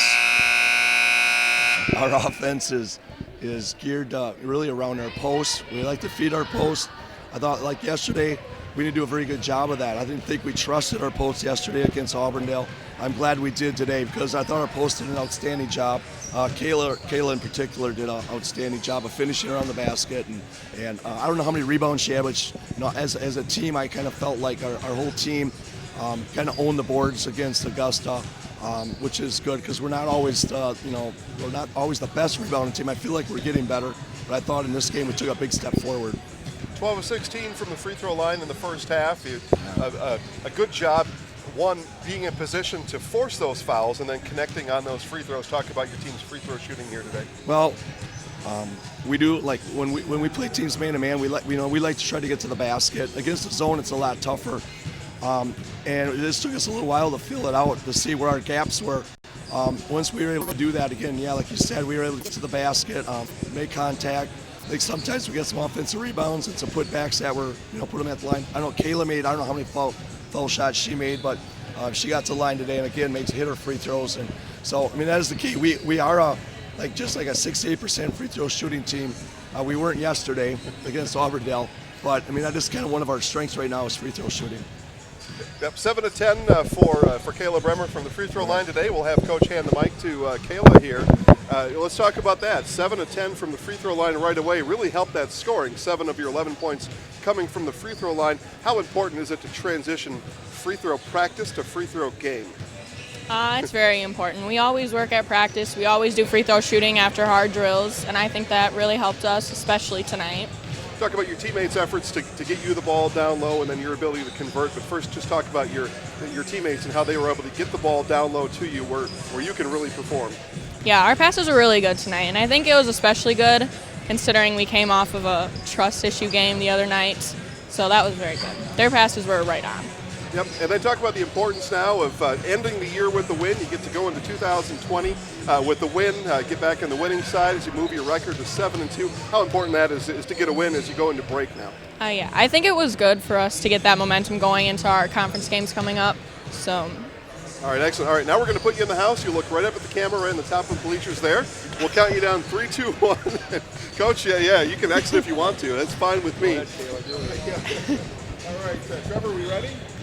Trevor gives us a thumbs up. All right, I'll count you down 3, 2, 1. I'm Caleb Bremer, and I'm in the house. Okay? 3, 2, 1. My name is Caleb Bremer, and I'm in the house. Nice job, guys. Congratulations on the win. Nice job. We'll see you next year, okay? All right, again, we will step aside here momentarily. 61-41. Loyal gets the win here over Augusta. And one of our featured games of the day, it's the championship game here. Girls basketball, as we see Auburndale and Neillsville warming up. We've got about 11 minutes before the tip-off of that one, and we will keep the broadcast up. We'll be back in about 8 minutes with a preview of Auburndale-Neillsville championship game here at the 2019 Auburndale Holiday Classic.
All right, one more time here. Welcome back to Auburndale as we get you set now for the 2019 Auburndale Holiday Classic Girls Championship game. The Neillsville Warriors and the host school Auburndale Apaches. We'll start with Neillsville coming in with a record of 6-1. Their lone blemish on here, a road loss at Gilman just a couple weeks ago. They did beat Augusta yesterday, 56-20, to get to this championship game here today. They are led by Bella Opelt, averages 18.7 points per game.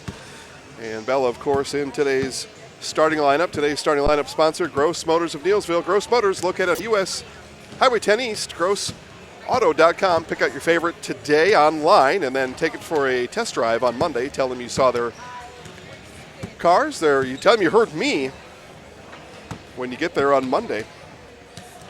Bella Opelt, Allie Shanegarth in the starting lineup today. Riley Voigt, Emma Mosley, and Kayla Oldham in today's starting lineup for Coach John Geyer's Warriors. For the Auburndale Apaches, they are led in scoring by Nat Owie, 10.8 points per game. And that was yesterday's Highlight House player of the game as Auburndale took down Loyal 37-35. Joining Nat in today's Gross Motors of Neillsville starting lineup, number 11, Taylor Stanton. Number 14 is a junior, Georgie Schmutzer. Georgie averages 8 points per game. Number 24, Isabel Hilber. Isabel is a senior guard on this Auburndale Apaches squad here this year. And number 34 is Haley Grimm. The Auburndale Apaches are coached by first-year head coach Dale Owie again for the Neillsville Warriors in today's Gross Motors pregame show. Gross Motors on US Highway 10 East in Neillsville. Number 10, Bella Opelt, a junior. A senior is number 12, Allie Shanegarth. Number 20 is a senior, Riley Voigt. Number 23, a sophomore, Emma Mosley, averages 9 points per game. And a senior, number 44, Kayla Oldham. For the Auburndale Apaches, again, number 11 is a senior, Taylor Stanton. A junior, number 14, Georgie Schmutzer. Number 24 is senior, Isabel Hilber. Number 30, Haley Grimm. And a senior, number 40, Owie. And we will be back for the start of today's 2019 Girls Auburndale Holiday Classic Championship game in 90 seconds.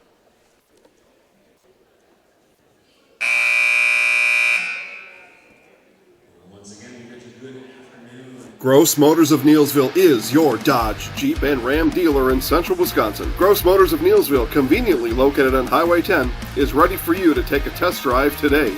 See their selection of new and used Dodge, Jeep, and Ram vehicles in person or browse online to see hundreds of vehicles at grossauto.com. Trades are welcome and all offers will be considered. Gross Motors of Neillsville is your Dodge, Jeep, and Ram dealer. See Gross Motors of Neillsville today. Again, that's grossauto.com.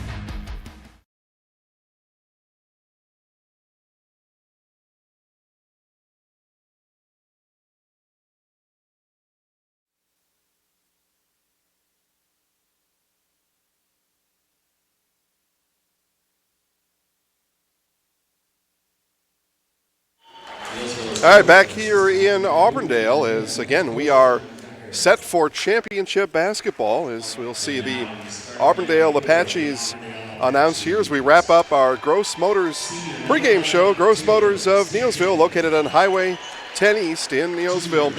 Browse hundreds of vehicles online at grossauto.com. Pick out your favorite and then go on in on Monday. Take it for a test drive and tell them you heard about Gross Motors of Neillsville on this Zaleski Sports broadcast. But looking forward to a good one here. Again, Neillsville comes in with a record of 6-1. Auburndale at 7-2. Neillsville is in our Zaleski Sports Power 5 girls basketball teams. You'll read about those at zaleskisports.com.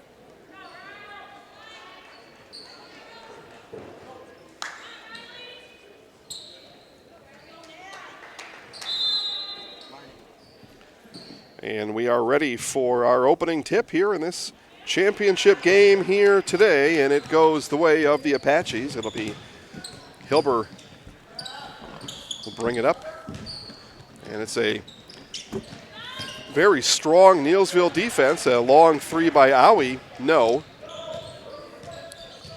But we're expecting a good one here in this one.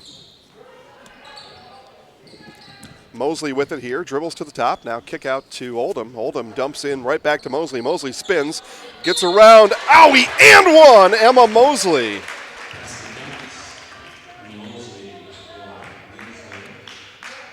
So Mosley scores first here today. It's the up and under, fouled by Owie on her way through, and one.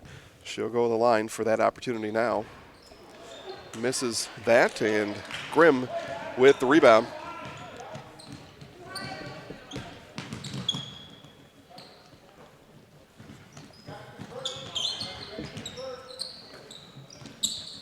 Three on the way from Hilber. That was long. Rebound is going to be brought down by Shane Garth. Shane Garth turns up court. Full head of steam for Shane Garth. Shane Garth works around Schmutzer. Shot that one too strong. Grimm comes down with the rebound.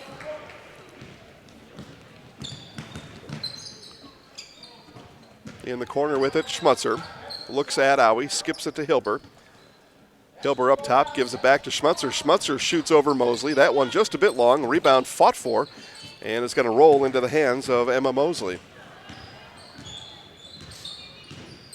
And Mosley had that one tipped by Stanton into the bleachers, and it'll be turned over to the Apaches.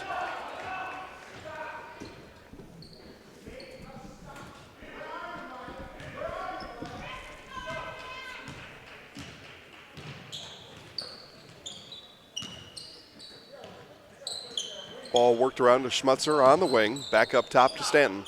Stanton quickly over to Hilber. Down into Owie. Owie turns left all alone. Too strong. But she's fouled by Oldham. And Nat Owie will go to the line for two.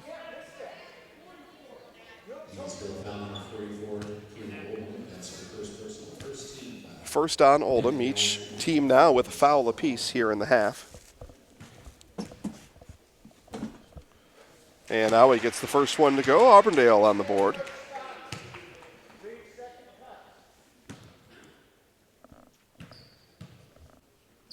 Second one for Nat, rolls in off the front of the rim, in good. We're tied at 2, 1 minute, 42 seconds off the clock. And again, this is a game a lot of folks, including myself, been looking forward to. As Opelt, her drive stopped in the lane by Grimm. Shane Garth, nice fake. Shane Garth to the rack.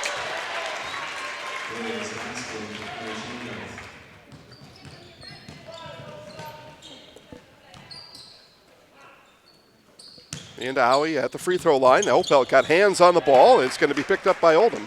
Nice defense work there by these Warriors. Again, Coach Geyer's got these girls playing great defense here in 2019. Good offense to go along with it as we see Riley Voigt with the ball here. Gives up to Opelt. Opelt on the drive, kick out. Shane Garth, three on the way, long. Rebound brought down by Voigt. Voigt kicks it out to Mosley. Mosley on the drive, step through, off the backboard and good for Emma Mosley.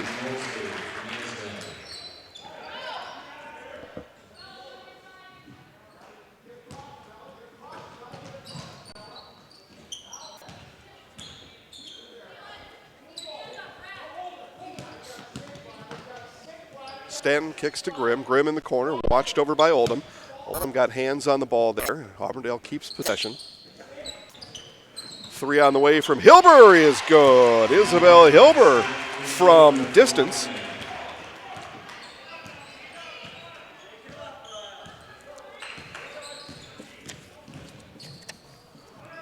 Mosley in the corner, and errant pass up top to Voigt. Schmutzer chases it. Voigt touches it over and back, and it'll be Auburndale ball on this half of the court. See Trunkle come in for the Warriors. Amelia Trunkle, and will soon be joined by Jaden Barth. Barth in as Voigt comes out. Mosley also out for the first time today. Into Stanton. Stanton three off the front of the rim, no. Rebound hauled in by Barth.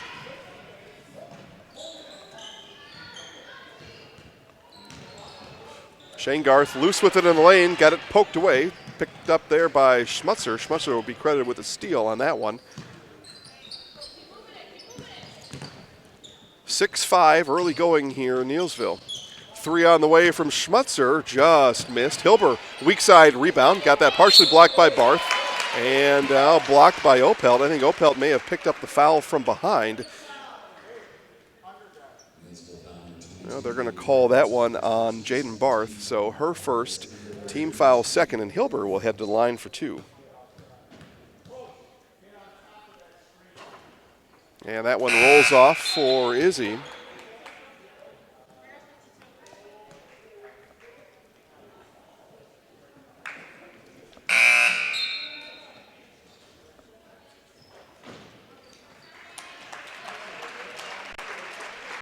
Couple new Apaches in, number 32, Caitlin Kundinger, and number 12 is Peyton Hamas.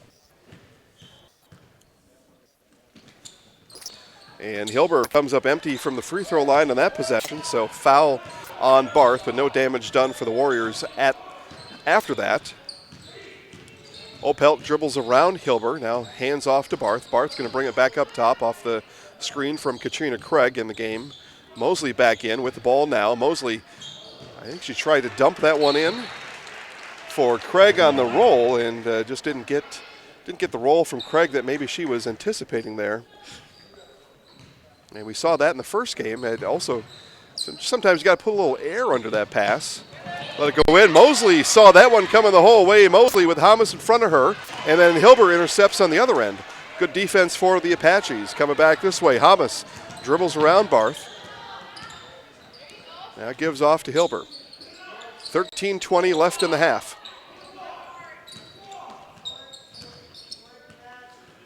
Ball rolled to Schmutzer, now dumped into Owie. Craig and Mosley double her. Kick out to Hamas. Hilber, 3 on the way. No, that was long.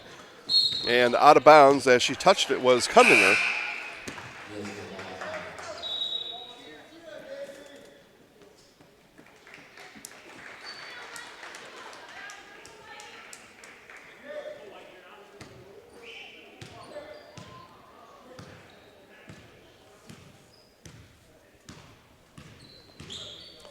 Under 13 to play.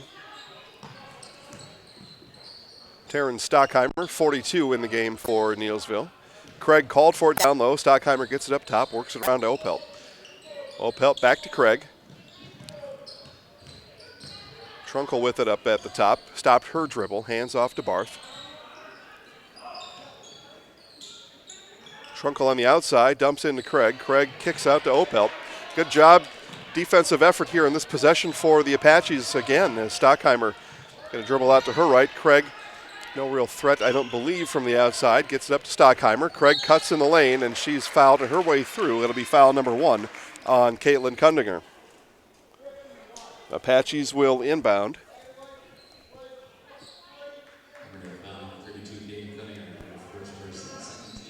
Second team foul for the Apaches. Both teams with 2 fouls apiece. That one picked off by Hilber. Up ahead to Schmutzer. Schmutzer drive, bounce pass is out of bounds. It'll be turned back over to the Warriors.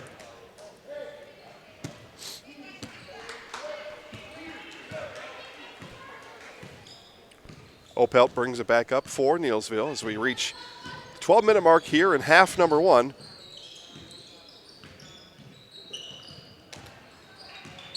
Stockheimer double dribbled. Yep, I was about to say Stockheimer stops her dribble, but she didn't. She started it up again. Double dribble there. And series of turnovers here for both teams in the last couple possessions, and the game has become a little bit stagnant. We've been at 6-5 for a while now.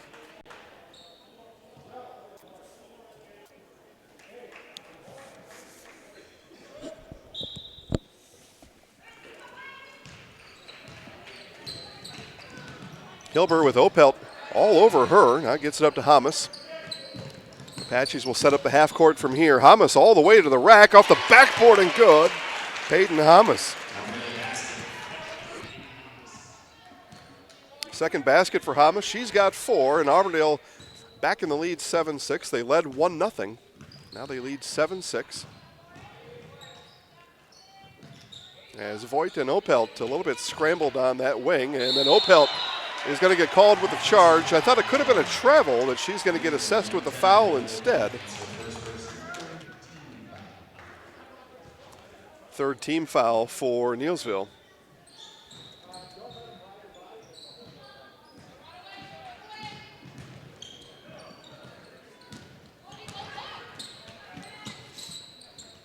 And that pass is going to be over and back as it went in between two Apaches.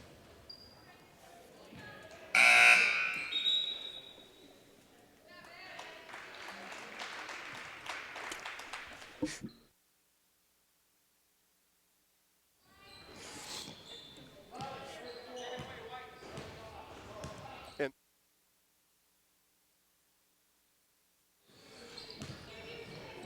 Opelt was open in the corner. Now she comes up to the wing, takes the pass there from Shane Garth, and we've got a foul down low. It's going to be a foul on Lauren Poplinski as Poplinski pushed the back of Craig.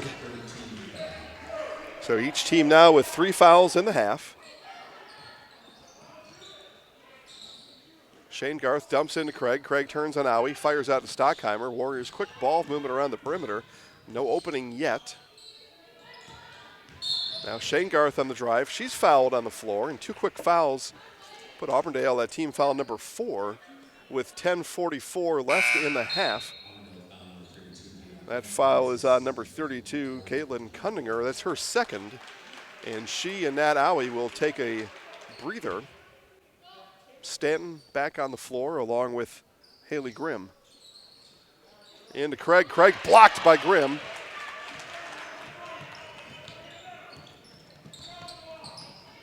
Ball on the floor. Hamas lost it. Now Shane Garth with Schmutzer to her right, and that was knocked out of bounds by Hamas, and it'll stay with Neillsville.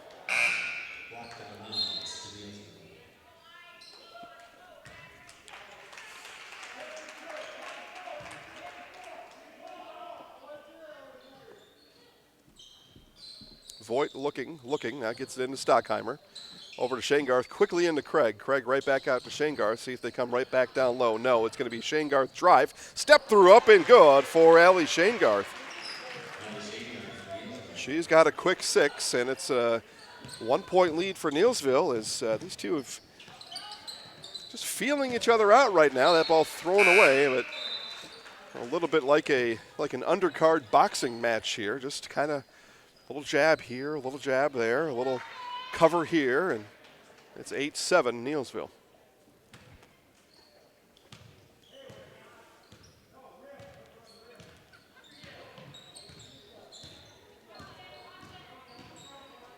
Shane Garth takes from Opelt, gets a screen from Craig. Craig rolled that time, but didn't look at her. Now Barth will bring it back up top, give it off to Opelt. One more screen from Craig. She did turn that time, didn't find her. Barth launches a 3. Timber! Jalen Barth. She scores for the first time today, and Warriors with their biggest lead of the half, up by 4. Mosley with the steal. Mosley turns up court, runs past Hilber. Mosley too strong off the rack. Rebound going to be brought down by Hilber.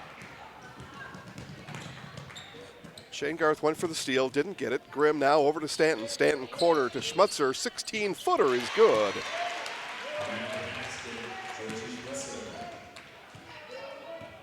So Schmutzer's got points. So Neillsville 2-point lead here. 9 minutes left in the first half.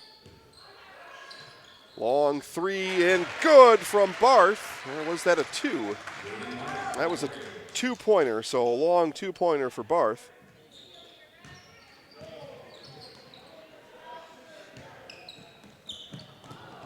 Another steal here, deflection from Mosley off to Shane Garth. Shane Garth now bounces to Opelt. Opelt right hand is good. Fast break transition points for the Warriors, and the Warrior fans in attendance holler with their approval here from Tim Anderson Gymnasium. 8:40 left in the half. Hi, I'm Ashley. I'm the director at Little Sprouts. Little Sprouts has been a real great community. It's very family friendly. It feels like a big family to me, and being the new director here, I felt very welcomed into the family. I like the smaller family. Everybody knows everybody, and You all get to know everybody in the center, and we do family activities and much of a family atmosphere.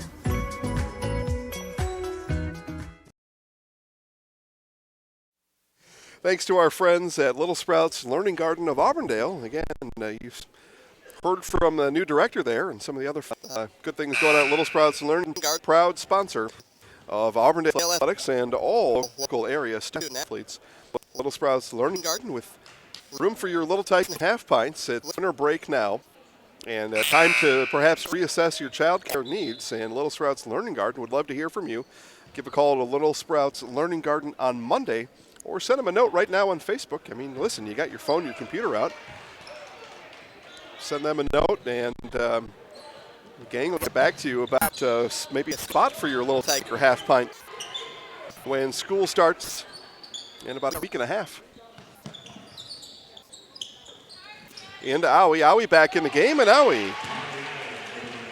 Nice job in the lane for Natalie Owie. Coming out of the Coach Owie timeout, Dale Owie. Mosley ball fake in the lane and traveled. Coach Geyer not agreeing with that call.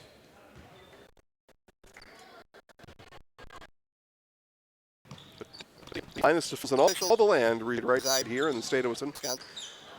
And I don't believe they've ever missed a call. That one tipped by Shane Garth, and then Trundle, as she attempted to get possession of that ball, was fouled.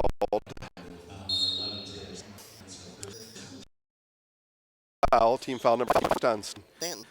Listen, it's an old time of sports to shows the refs, the umpires, what have you. It's part of the game. Three here today, again, doing a great job. Opel in the lane. Opel step round up and good. Tell you what, Bella has made a high school career out of that move. It's getting better with each game. That time she stepped around Schmutzer, and that step around move as she goes left foot at the basket and then right foot around the defender. And she does it better than anybody else I've seen. And that's going back to last year. Been impressed with Opelt and her play for the last couple of years. Schmutzer 3 from the corner, off the front of the rim, no, and Stockheimer with the rebound. Stockheimer hesitated at the line, now gives off to Shane Garth. Shane Garth took steps through the lane, no call there, and no call as Owie hits the floor. Play on! And we play on here in Auburndale. Coming up on 7 minutes to go. Hilber with it here, gives off to Stanton. Stanton looks inside. Owie was doubled. Stockheimer and Oldham surrounded her. Now they work the ball back the other side, and then blocked from behind by Shane Garth. Put back by Grimm is good.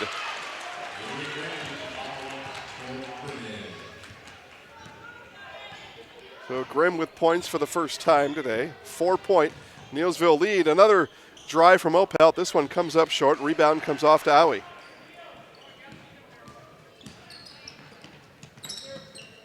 Owie open up top. Opelt looks at her. Again, 2-3 Warrior zone, and Schmutzer's going to shoot over it. Shot that one just off the front of the rim, and Trunkel comes away with it. Feeds her Warriors back up court. Shingarth left alone at the three-point line. Maybe a little bit too deep for her. Dribbles it in. Now she's fouled by Grimm. It'll be team foul number 6 on the Apaches.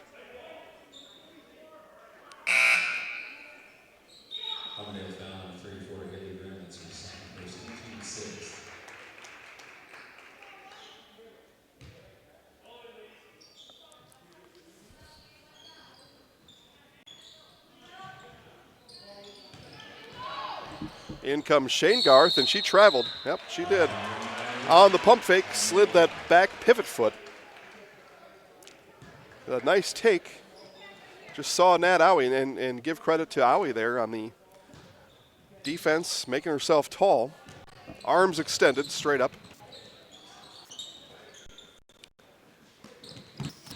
Bounced in Grimm. Grimm works on Craig and tried to bounce it through a couple Warriors, and it's going to be picked up there by Opel. Looking for Owie on the other side, but Tried to bounce it through traffic, had about 4 or 5 legs to go through. Opelt, another drive. This one off the right side of the rim, and it's going to be a jump ball. Possession will keep it with Neillsville.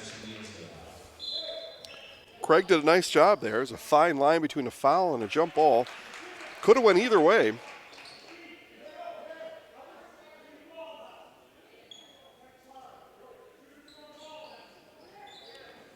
And it comes to Shane Garth. Cunninger closed out quickly on her. Hilber had her wrapped up, and it's going to be a foul. Okay. Thought in the step through there, Shane Garth may have traveled, but the foul is going to come before that step through happened there. And Hilber picks up the foul, her first. Auburndale now with 7, and that'll send Shane Garth to the line for a 1-and-1.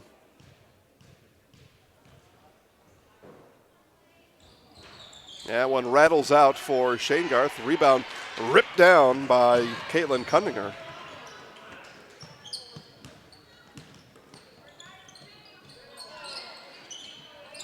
Schmutzer looked in to Cunninger. Didn't like that one. Worked back around. Anna Weyauwega now in the game. Schmutzer now going to dump into Cunninger. Cunninger kick out. Hilber 3. Left that one short. And going to be tipped out by Opel. Nice job there by Anna Weyauwega to get that ball back in, keep her footing in bounds. And so you got to see that close up here as we give you multiple camera angles here. Nobody doing it like Zaleski Sports. And if you're watching somewhere else, what in the world? Nice job there. Baseline 15-footer for Cunninger is good. I mean, listen, you can watch home movie quality if you want to. That's up to you. We're going to bring you the best in high school sports every day here on the Zaleski Sports Broadcast Network. 4:45 left. Opelt up top. Opelt in the lane and got a little bit too far under. Hit the bottom of the rim. Aui comes away with the rebound. That'll go down as a shot. The rebound, Aui. Auburndale, chance to tie or take the lead here as we come up to 4:30 left in the half. Neillsville has kept a 2, 3, 4-point lead for the majority here of the first half. Into Cunninger. Cunninger turns. 3 Warriors surrounded her. Kick back out to Schmutzer. Over to Hilber. Hilber looks into Aui. Now over to Cunninger. She's fouled by Mosley, and Caitlin Cunninger to the line for 2. Take a look at the replay I have available to me here courtside. Yeah, that was intended for Cunninger. Over Aui to the weak side post. A nifty pass, and Cunninger gets the first one to go.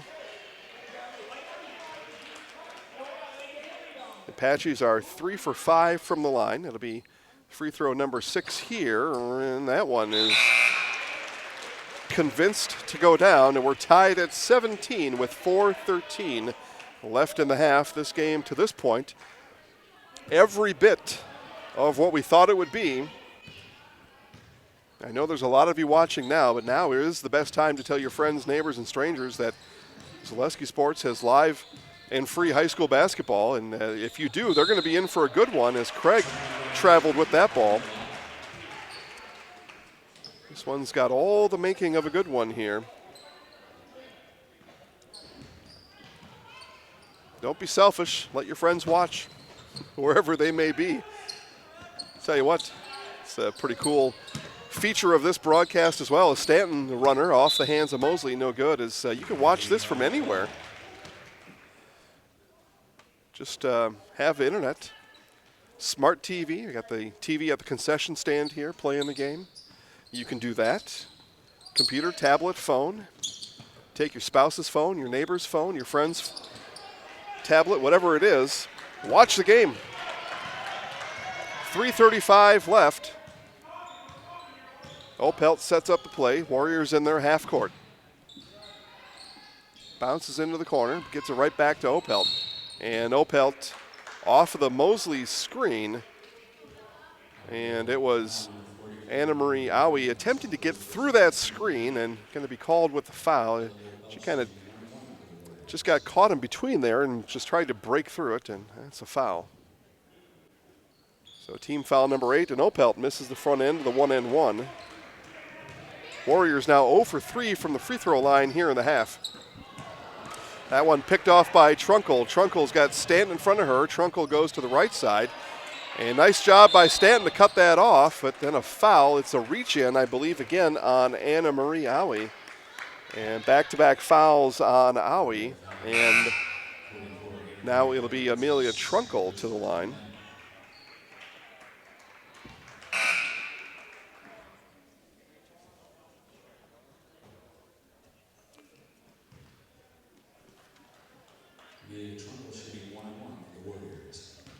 So team foul number 9 will be in the double bonus for the rest of the way.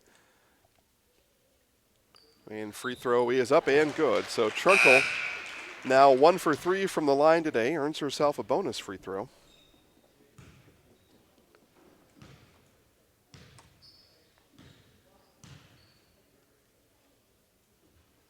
And free throw number 2, same as the first. Trunkle's got 5. She leads the Warriors.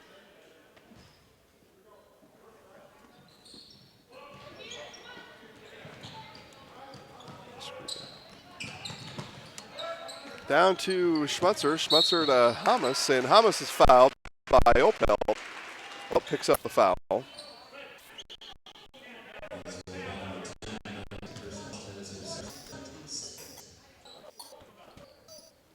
And my apologies, those were the first 2 free throws of the game. Trunkle, she's got 2 points. 24 is Hilber with 3 points.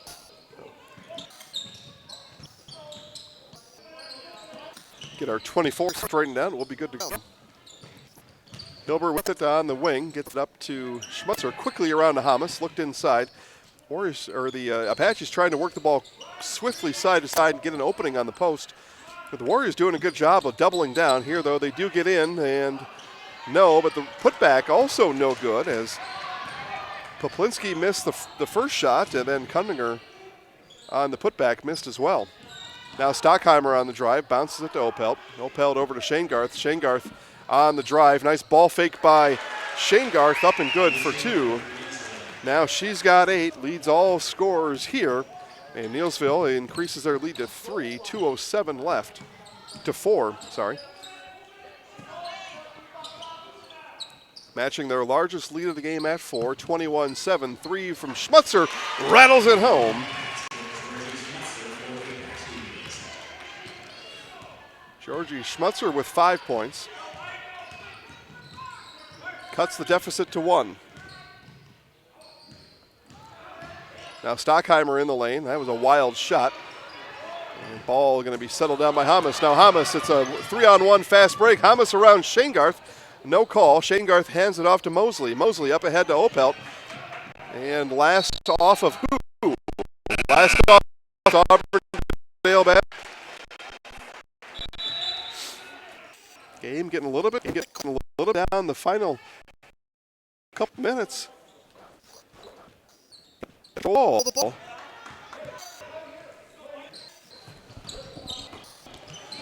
Job by Mosley there, defending that entry pass. Got her left paw in the way. Trunkle around her back, hands off to Voigt. Voigt lost the ball momentarily, and then threw it away. It may have been, nope, not off of Kundinger, threw the ball away.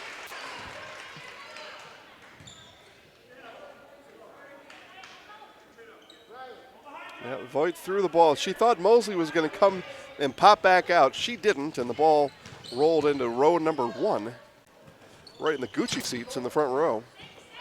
Under a minute to play, Kundinger launches a 3. Timber! Caitlin Kundinger. And the Apaches in the lead, under 1 minute left in the half.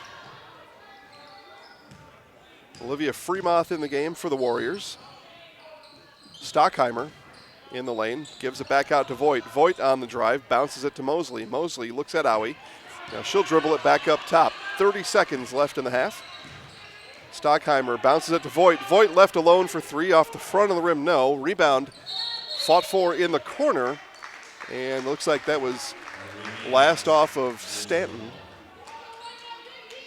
So Warriors will have a chance to inbound from the corner with 24 seconds left in the half. They're down by 1. Fremont with it. Fremont dribbled off her hip. That ball may have been touched by her Apache defender, Mosley, around her back. Now we'll give it out to Fremont, and then Stanton fouls Fremont, and with 13.1, Olivia will go the line for 2. Second on Stanton, and again, team foul number 10, so double bonus. 2 free throws coming for Olivia Fremont. Free throw is good. That ball did not want to go in. Fremont able to convince it otherwise. We're tied at 22, 13 seconds. Fremont, no. Rebound brought down by Oldham. Oldham spins in the lane, left hand, and gets it to roll in.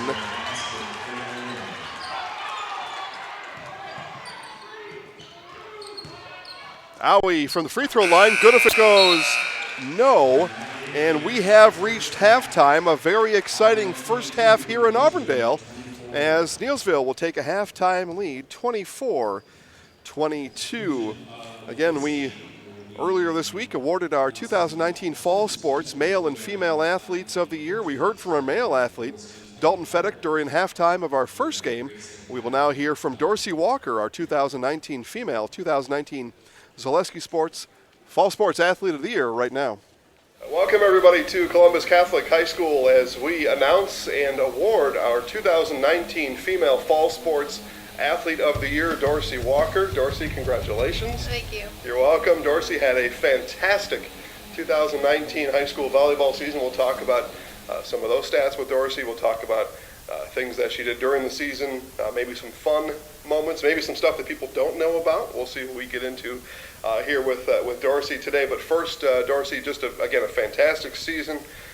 You were in a regional final again in 2019. So take a look at some of Dorsey's stats here and how we got to this point.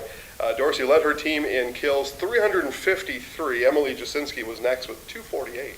So that's just a tremendous stat line. It would just pause on the kills just for a minute. So 353 for a lot of girls. Again, MJ's she's pretty good too. But for a lot of girls, 353 that's worth a couple of years. You did that just in 1 year. Let's just talk about your volleyball skills a little bit, and we'll go down the list of the other stats. But for those that maybe don't play competitive volleyball or just kind of watch, and it's like, hey, that's cool, they scored some points and they won. Talk about the whole setup, right? I mean, the first hit to the middle, second hit is coming somewhere else, and then the kill. What is for you on that third hit? Talk about some of the strategy and your run up and all that kind of stuff. Talk about how a kill actually happens. Yeah, well, it depends on the other team's defense. So if they're set up and there's no one on the line, so I can hit straight forward, then I can hit there. But if there's someone there, it's too easy to defend, so I might place it in a far different corner. And it just depends on where people aren't, and that's where I try to hit.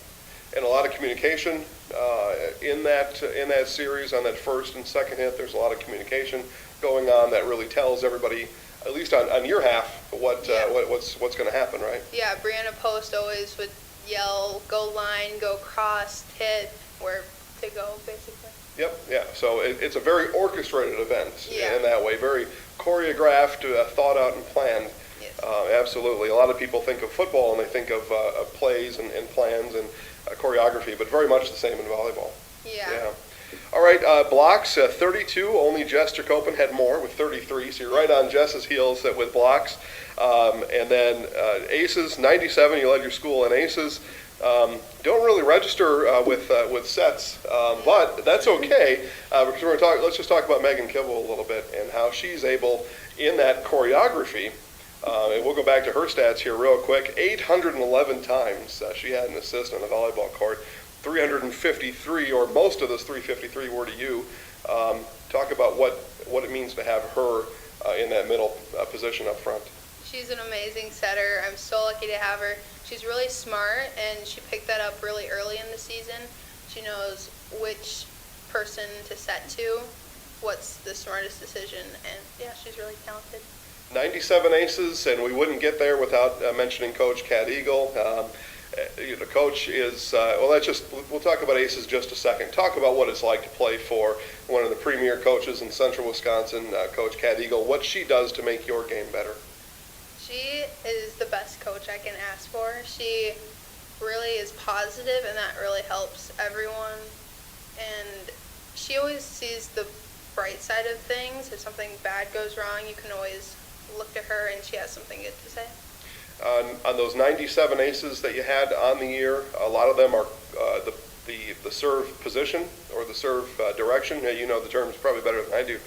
Those, though, are oftentimes directed by Coach Eagle. So talk about that, what she's able to help you, how she was able to help you get to that big number this year.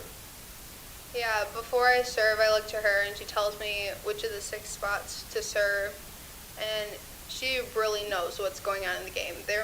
She might tell me to serve to the 1 spot, which is where the other person who just served is, and I'll be like, they're really good at passing. I don't know why she would want me to go there, but that could be their setter or something, and then they're out of system. There's a lot of technique, I guess, that goes into it. Mm-hmm. And Coach knows absolutely what she's doing, yes, right? Definitely. And she's gone through hours of film study and just knows the game of volleyball, maybe unlike a lot of other people in the area. Okay, so I mentioned you played in a regional final here at home. As we kind of talk about the season a little bit, obviously didn't get the result there that you wanted to in that match, but one of the most exciting matches of the year. It's always exciting when you play at the gym here. It's loud, it's raucous. I said a couple times during the season, as I announced a couple of your matches, that Columbus, for better or for worse, has been known as a basketball school. Yet, though, the show that you and the rest of the girls were able to put out a couple times and the noise that came out of that gymnasium was more than a basketball game. Is Columbus Catholic now a volleyball school? I think so. Yeah, all right. So, and as a sophomore, you've got a couple years yet to get better, so we look forward to that. Before we talk about what's coming in your future, think about some of those moments in the season, whether it's a particular team you were playing against or just a moment. What is maybe some of your fun memories, or one fun memory that maybe even other people don't know about? Well, the Athens game was the best we had ever played. We were picking everything up. I made a video of everyone picking up everything, and I sent it to our group chat, and they all thought it was funny, I guess. Yeah, absolutely. But a really close-knit team. Yeah, definitely. As far as that's concerned. How much, think back again during the volleyball season, obviously, you're playing in the evenings, you practice after school, but it's a little bit to handle. We do a series called Day in the Life where we show what it's like to go through all that. How much, and I think it's okay now, and I think it's okay overall anyway, but how much volleyball are you thinking about, talking about with your teammates during school? Actually, we just had finals, and after that I went to go study. We were talking about volleyball. Even though the season's over, it's all we talk about. And during the season, or in the halls, we'd always go game day, and just, we really love volleyball, and it's all we talk about. Yeah, and with that being said, so no basketball for you this year. Instead, focusing on volleyball. Tell us what you do now that high school volleyball is done. What do you do now to stay in the volleyball game? I'm playing club, and so far we've only had practices. We have 2 practices a week, and then soon we'll start tournaments. Yeah, all right. And then soon, you just said finals, so soon next semester will start. School year will end. Next year begins. And it starts in June. We start really early. Right. What are, as you think now to your junior year, next year, went through some of your stats. We'll go through those again. Have you begun to think about goals and how next year might play out? Yeah, I've been having lots of goals since freshman year. I want to have 1,000 kills. I know Kendra Byral had that, and it was a big celebration. I think that would be fun. I want to beat the school ace record. I'm pretty close, I think. I had around 100, like you said, 97 in 1 year. So hopefully if I keep that up, I could get 300 maybe. And just being a really good leader on the court. Yeah, a regional final would be handy, perhaps even a trip to state. Yes, go to state, definitely. During your high school career here. Again, Dorsey Walker, our 2019 Female Fall Sports Athlete of the Year. 353 kills, 32 blocks, 97 aces. A fantastic year. Congratulations, Darcy. Thank you. You're welcome. All right, guys, more to come at ZaleskiSports.com.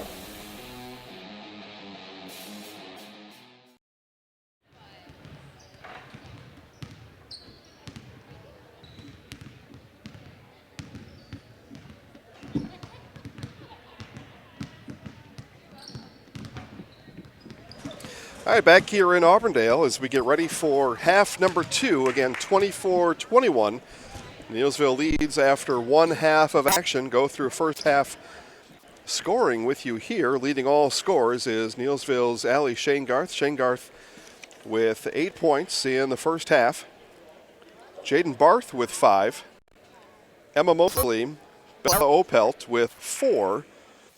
Amelia Trunk with 2. Oldham 2, and Olivia Frith with 1 for the Warriors. 4 Apaches.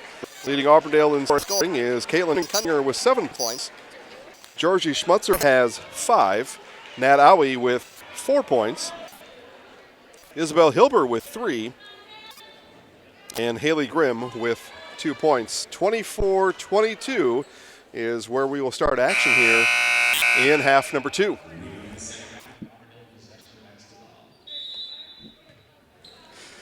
Auburndale possession arrow out of the halftime break will get us going here in the second half as Hilber bounces to Owie. Owie feeds Grimm right away. Kick out 3. Schmutzer. Timber! Georgie Schmutzer. Great ball movement as Coach Owie obviously talked to those girls during the halftime break. Nice job there for the Apaches coming out of the locker room with that play. Feed into Mosley. Mosley turns on Owie. Left that one short. And Grimm with the rebound. Auburndale 1 point lead, and Stanton turned that over. If she let that pass loose, it was going to go right into the hands of Shanegarth, so either way it was going to be Neillsville ball.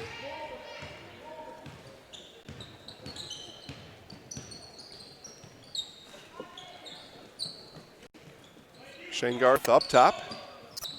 Looks for a cutting Mosley. That will kick it out to Oldham. Opelt was open on the low block down low.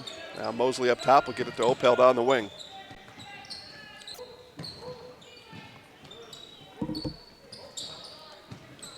Voigt dump into Mosley. Mosley turns on Owie and then threw it right into the hands of Georgie Schmutzer. She did not look before she threw that pass, and Coach Geyer goes right to the bench, and he'll bring Trunkel in for Mosley at the next dead ball.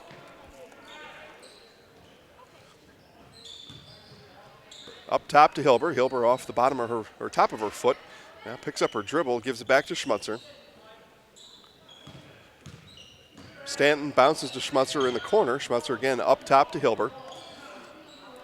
3 on the way from Stanton is long. Rebound, Grimm, and 1 for Haley Grimm.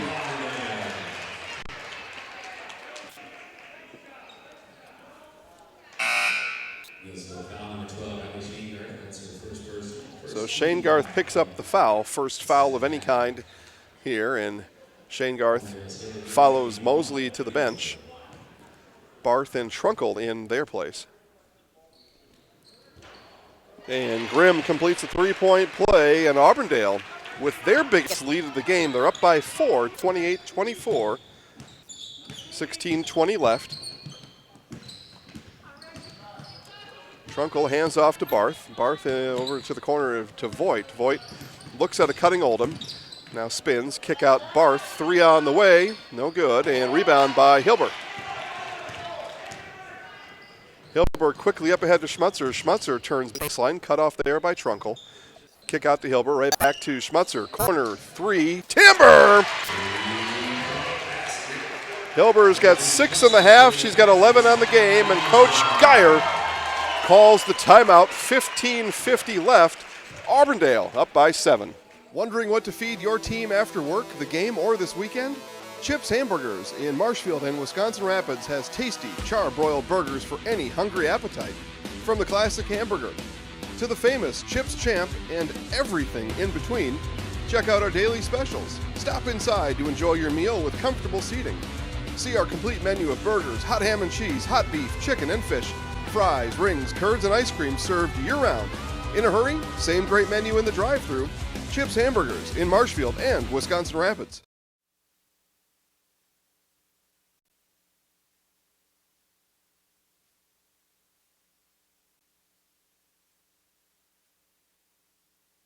Thanks to our sponsor, Chips Hamburgers of Marshfield and Wisconsin Rapids. Thanks to all of our sponsors for making sure that you get to watch live free high school sports all year round here on the Zaleski Sports Network. Make sure to send them a thank you. Stop in, buy yourself a cheeseburger from Chips. I mean, you're going to buy a cheeseburger anyway. You got a few choices to make. One choice, make sure that live sports keep coming. The other choices, I don't agree with.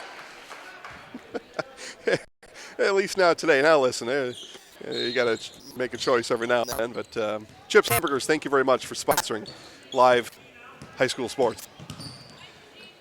Opelt kick out to Barth. Again, Coach Geyer called that timeout. Not happy. Not happy with his team's performance as they have not scored up until now as Opelt takes matters into her own hands, drives the lane, and scores the basket. But it had been a 9-0 run to start the half for the Apaches up until that Opelt drive. And the free throw is in and out in the hands of Nat Owie. Quickly, the Apaches up ahead. Schmutzer, though, trapped in the corner, gets it up to Hilber. Hilber dump into Owie. Owie turns, right hand off the backboard, no. She gets her own rebound, fought for, and she'll go to the line for two as Craig is going to pick up the foul, and Owie will head to the free throw line. First for Craig, second team foul for the Warriors, and it looks like Stockheimer will come in the place of Craig after this free throw, and that is a free throw miss for Owie. No, and it's actually Voigt that'll come out for Stockheimer.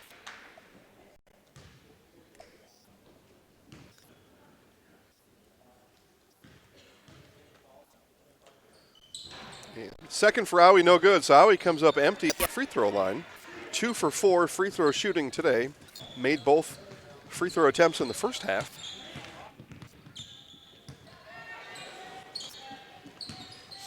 Stockheimer tests the right side of the lane. Now kick out to Trunkel. Trunkel in the lane, works around Schmutzer. Nice move, Amelia Trunkel.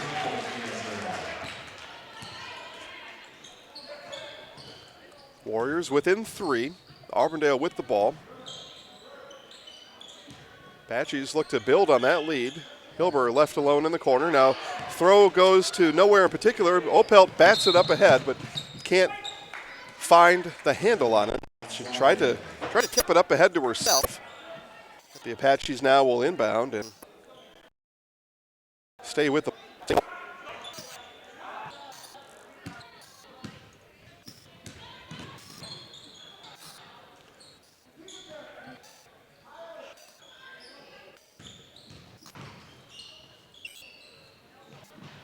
3 on the way from Schmutzer off the front of the rim. No, rebound weak side Stanton, and then ripped away by Opelt, and Stanton will pick up the foul.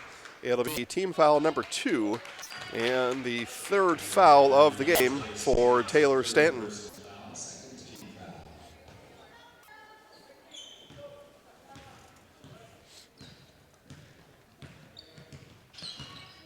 .15 left in the game.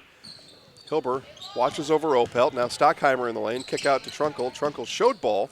And we'll give it back to Stockheimer. Ball through Craig's hands and turned back over to the Apaches.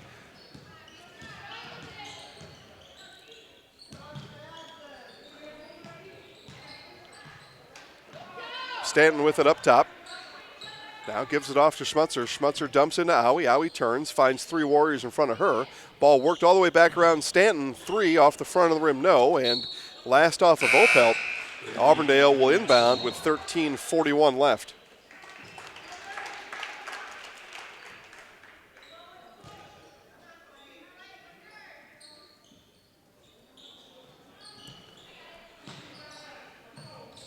Hamas in the game. That pass denied by Craig. Nice job there by Craig to deny that pass. Barth with it. With Hamas on her. Barth hands off to Stockheimer. Stockheimer, long 3 off the rim. Long rebound, though, comes off to Trunkel. 3 on the way from Opelt. Off the front of the rim, no. Barth rebound. Barth put back. No, she will go to the line for 2. More free throws upcoming for the Warriors. Thomas picks up her first. That's team foul number 3 now for the Apaches.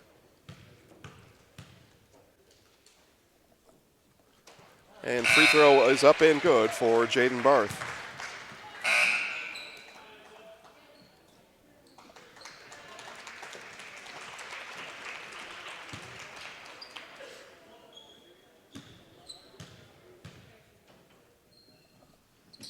Second free throw for Barth, also good. She's got 7, and it's a 1-point game. And the Apaches were up by 5. Now with a chance for the Warriors here to take the lead is Shane Garth able to make good on the layup. Hilber up ahead, all the way up to Schmutzer. Schmutzer bounces it in.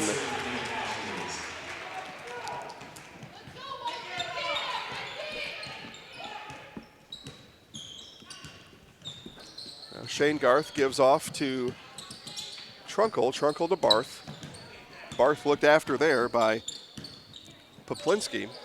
Poplinski stops the Trunkle dribble. Now Barth with it. Warriors down by 3 with the ball. Stockheimer in the lane. Kick out to Barth. Barth step back. Foot on the line. 2. No. And rebound hauled in by Kundinger. Hilber all the way down to Owie. 3. 2. Okay, they're going to call that a 2. Foot on the line for Nat Owie. She's got 6. Apaches back up by 5.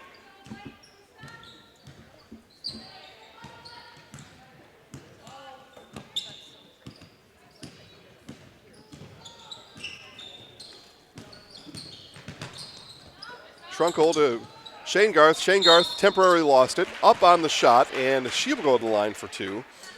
Fouls starting to add up here for the Apaches. Team foul number 4 with 12:01 left in the game. That foul is on Caitlin Kundinger, her 3rd.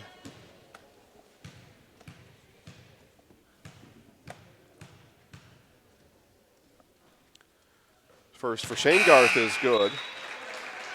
Warriors now 3 for 4 free throw shooting here in the half.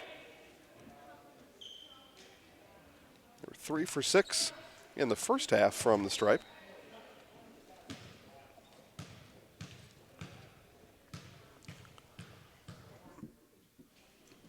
Second one for Shane Garth is going to find its way home. And again, a 3-point game here in Auburndale.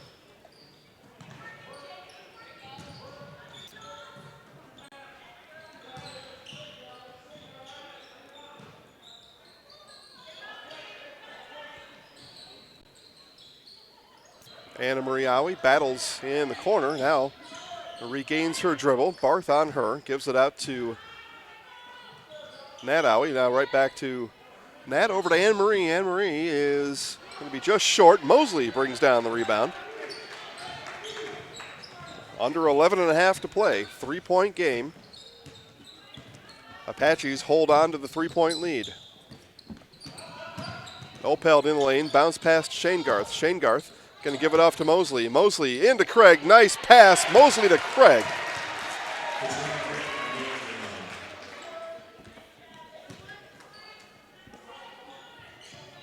First points of the afternoon for Katrina Craig. 1-point game, under 11 to go. Kick out, Nat Owie. 3 on the way, off the front of the rim. No. Rebound brought down by Barth. Neillsville with the ball, the chance to take the lead. They have not led since halftime, 24-22.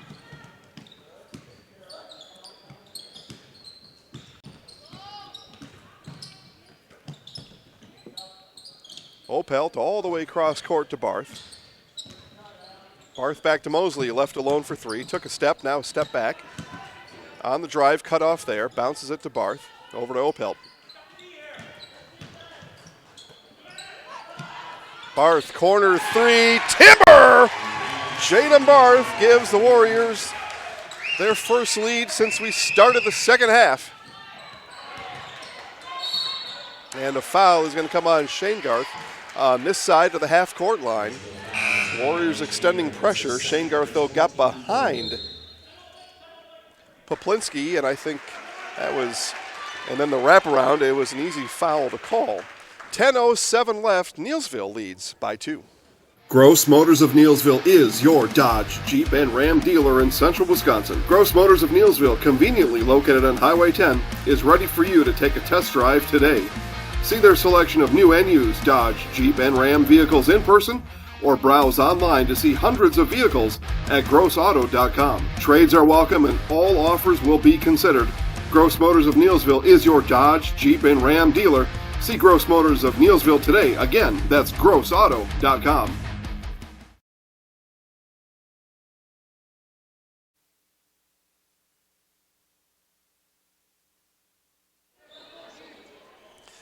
.10:07 left in the half, 37-35, Neillsville lead. Auburndale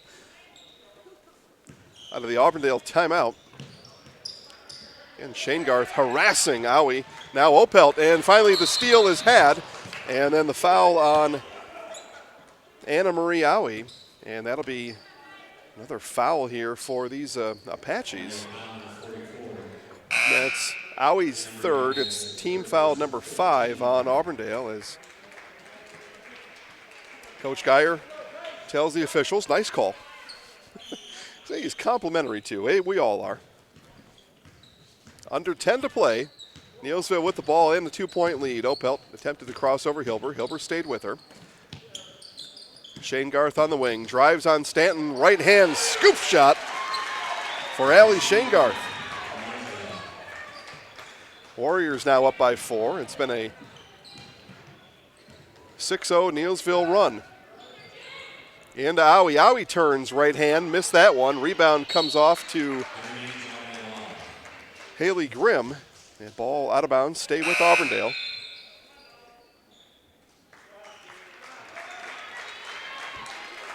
Jaden Barth comes off to a round of applause. Kayla Oldham in her place. Nat Owie, kick out to Schmutzer. Schmutzer looks, gets it back to Owie up top. Now right back to Schmutzer. Owie now circles into the lane. Stanton with it, gives it off to Hilber. And Schmutzer, 3 on the way, off the rim, no. Owie fights for the rebound. And we're going to have a foul, I think, on Shane Garth, and it is. So Allie Shane Garth picks up the foul. That's her third, team foul number 4. Dump into Owie. Owie spins in the lane, missed that one off to the left. Had a good look at it, just the release just a little bit off for Nat Owie. Neillsville up by 4 with the ball. Trunkel showed ball, now threw it out of bounds. Threw it in between Shane Garth and Oldham.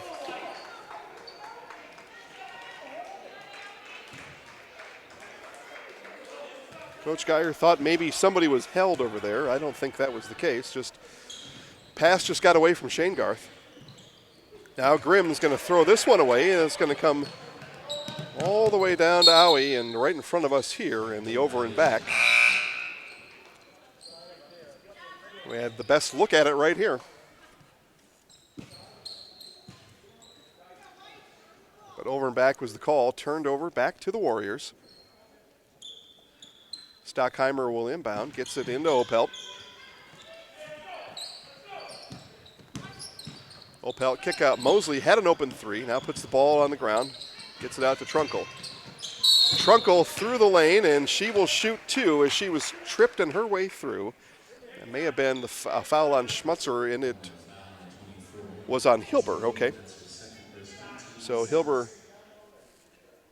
got a little bit tangled up with Trunkel, and Amelia will go the line for 2. She's got 4 points on the game.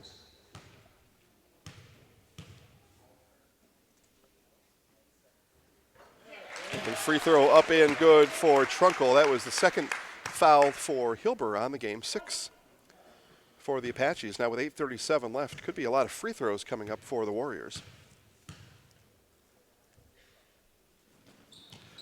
Long, high free throw, and it's a lane violation on Neillsville anyway. So, no free throw. Free throw was missed anyway, but it won't go down as a miss for Trunkel. Lane violation.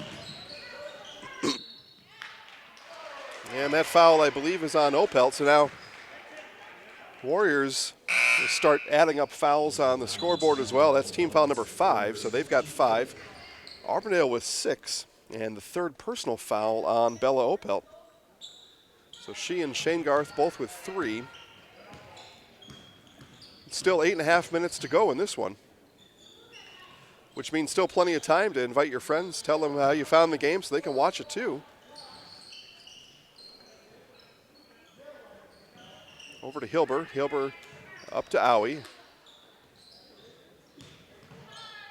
And Hilber traveled. She hopped on that pivot foot as she was looking across the court to Owie and hopped on the pivot foot and turned her right back over.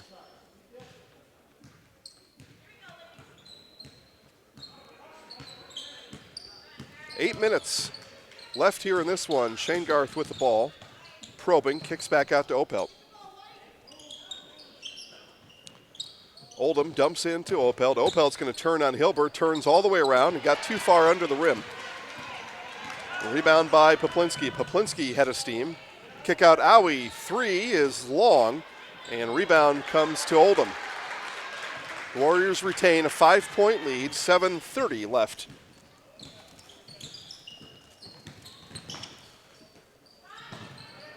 Stockheimer, that 3 was off the mark. Rebound Hilbert.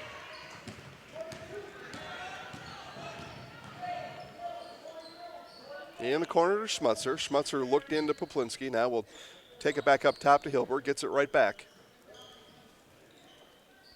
Long pass back up top to Owie. Hilbert in the corner. Now they're going to dump into Grimm. Grimm turns on Mosley and good.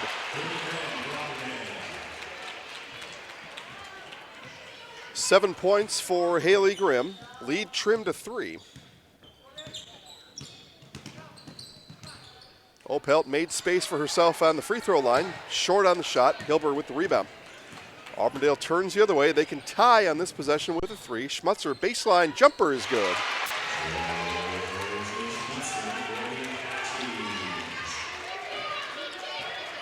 .15 for Georgie Schmutzer, and Neillsville lead cut to 1.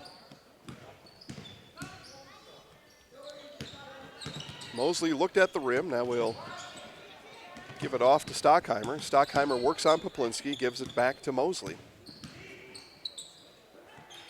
Opelt will reset a half-court offense. Now she puts ball to the floor, drives to the lane. Her shot is off. Rebound Poplinski. Opelt forces the ball out of bounds. It'll be Auburndale ball.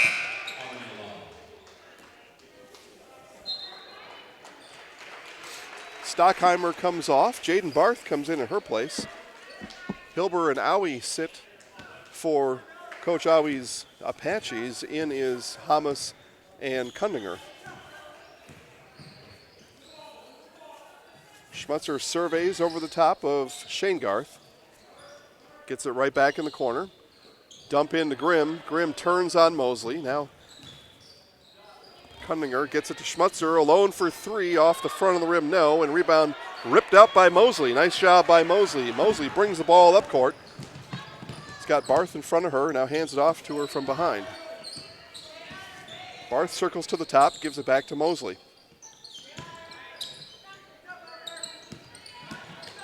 Opelt jump stop. Mosley left alone. Now Mosley, baseline drive, shoots over Poplinski off the side of the backboard, gets her own rebound, and off to Opelt. Opelt now in the lane. Floater, and the charge is the call. Bella Opelt picks up her 4th foul on the charge with 5:14 left in the game. Both teams now with 6 fouls on the half. And with 5:14 left in a tight game, expect free throws coming down the stretch.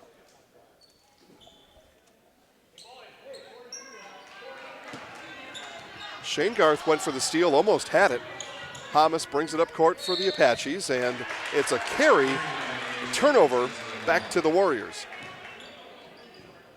Defensive pressure there by Shane Garth. Eventually did cause a turnover, almost came away with the steal on the inbound, and then forced the ball handling violation by Peyton Hamas.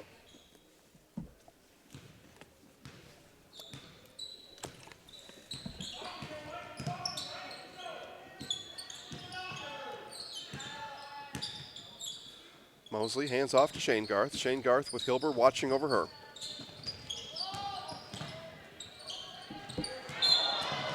And nearly a steal, and instead it's going to be a foul on Grimm. Barth will go back to the free throw line. She is 2 for 2 here today, both free throws here in this second half. A 1-and-1 opportunity for Barth.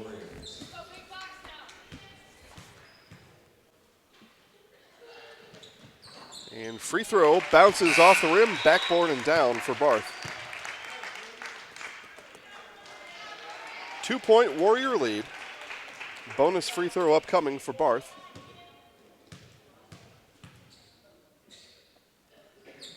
And Jaden Barth has 12 points here in this game,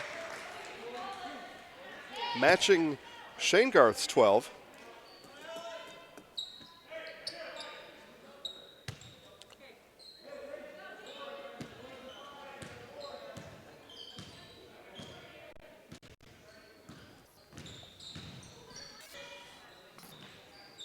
Owie dump in, and Craig got her hand on the way. Nice job there. Katrina Craig, good defense there to deny that entry pass. Craig comes down, maybe limping just a bit, but Mosley finds her down low. Katrina Craig off the backboard.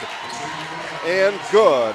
What a series there for Craig, causing the turnover on one end and getting the points on the other. Fantastic job. And a push from behind, so now Craig, I think, picks up the foul.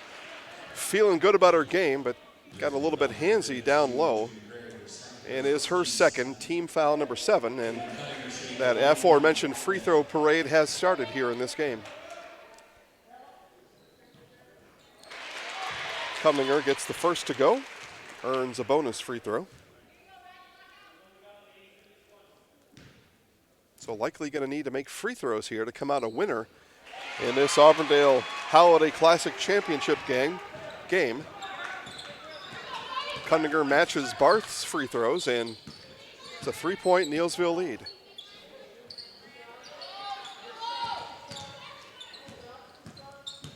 Trunkel hands off to Barth. Barth looks at a 3, launches, and in and out for Jaden Barth. Rebound to Schmutzer, bats it up ahead to Hilber.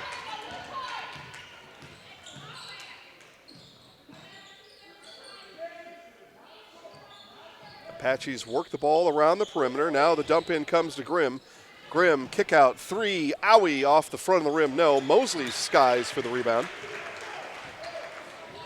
3:30 left in the game. It has been a good one.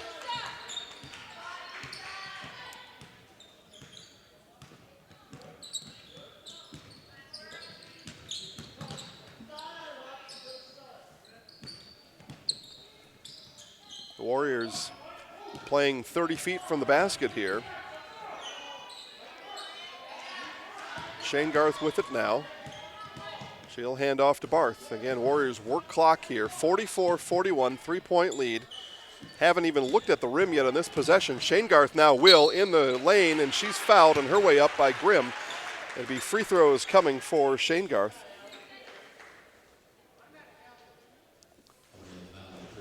So Coach Geyer elects to work clock, does so effectively, takes about a minute off the clock, and it's going to end with 2 free throw attempts for Allie Shane Garth. Free throw good for Shane Garth, and Warriors look to build this lead back up here.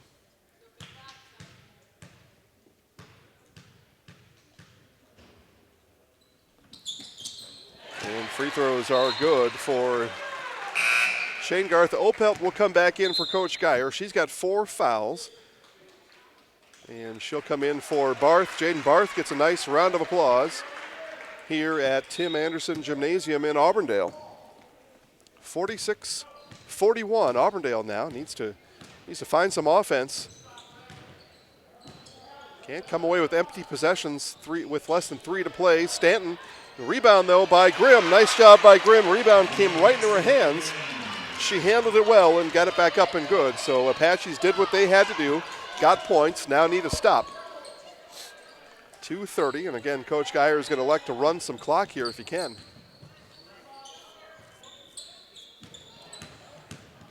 Shane Garth bounces to Craig. Craig fouled, and she'll go to the line for 2. Katrina Craig's had a nice last couple minutes here. She'll go to the line for free throws.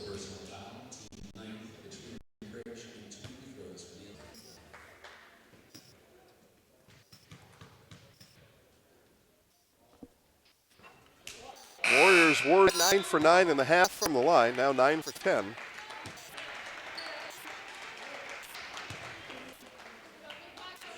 .222 left. Craig, one more free throw coming.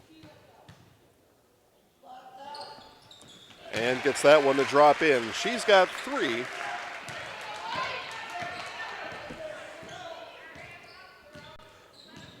Auburndale trails by 4. Again, coming up on 2 minutes. Really can't afford empty possessions here. They need to score. And that one thrown away as Grimm tried to lead Owie just a bit, and Owie not able to catch up to it. 4-point Warrior lead. Coach Geyer looks at the clock.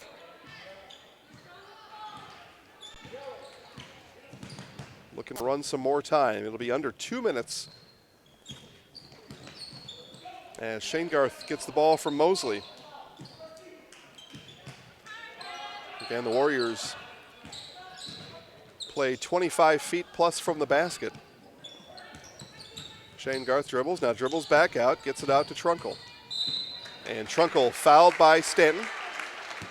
And the double bonus now the rest of the way, and it'll be Trunkle for 2 free throws. Trunkle 3 for 3 shooting from the free throw line today. Make sure to stay tuned to our Neillsville Dairy postgame show. Neillsville Dairy, fresh cheese curds made daily, neillsvilledairy.com. And Trunkle's first is no good. We'll talk to today's winning coach in our Zaleski Sports Highlight House player of the game. All that comes up in the Neillsville Dairy postgame show. So stay tuned. Got another minute 41 to finish off of this one as Trunkle connects on that free throw. She's got 6, and it's a 5-point Neillsville lead. Timeout on the floor. 1:41 left. We'll be back. Winter's coming fast, which means it's time to hit the trails. Bill's Service Center has all things you need to stay warm and dry on the trails this winter. With a full selection of jackets, bibs, helmets, boots, casual wear. And don't forget that Bill's is your chainsaw safety gear headquarters. Bill's Service Center is your one-stop connection for all your cold weather riding gear. Don't freeze your jingle bells off. Get your cold weather riding gear at Bill's Service Center. Bill's Service Center, where the adventure begins.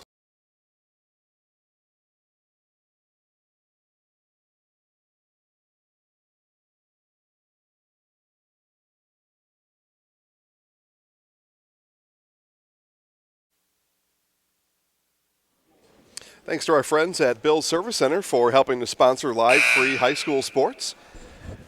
Winter is here. Snowmobile trails probably, with some winter weather moving in, more and more likely to be opened here in the near future. Now is the best time to head up to Bill's. Get outfitted for all your winter fun at Bill's Service Center on Highway 97 in Stratford. Apache's down by 5, 1:35 left. Schmutzer lined up a 3. That was a nice play out of that timeout, but Schmutzer comes up short on it. Oldham with the rebound. And it'll be Trunkle bring it up for the Warriors again. Look for Neillsville to run time. It'll have to be Apache's to foul here. See how long they wait. 1:10 left in the game. Oldham gives off to Trunkle. Trunkle now fouled by Grimm, and Trunkle will head back to the free throw line. 2 more free throws coming her way. 4 for 5 from the line today is Amelia Trunkle. As Grimm heads out, she is fouled out of this game. 5 fouls. In is Poplinski, and I believe Auburndale has called one more timeout. 1:07 left. Neillsville 48, Auburndale 43. Neillsville Dairy, family owned and operated, bringing you fresh cheese curds made daily, along with many other varieties of Wisconsin-made cheeses and treats. Don't forget to check out our cheese and sausage trays for your upcoming parties and cheese and sausage gift packages for the holiday season or any other special occasion. Neillsville Dairy, located just southwest of Marshfield on U.S. Highway 10, neillsvilledairy.com.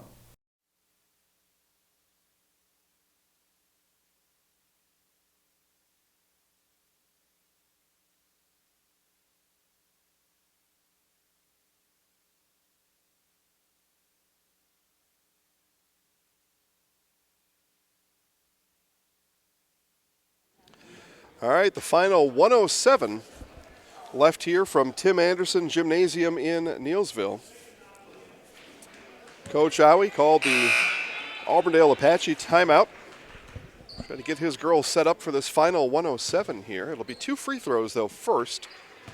Coming up for Amelia Trunkle. Again, 4 for 5 from the line today. Shooting 2 more here.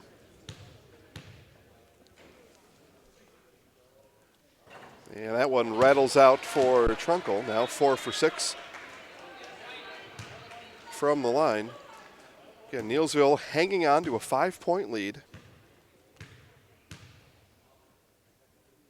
Trunkle made free throw here is a 2-possession game either way, but now it's 2 possessions the hard way as the Apaches find themselves down by 6 with the ball.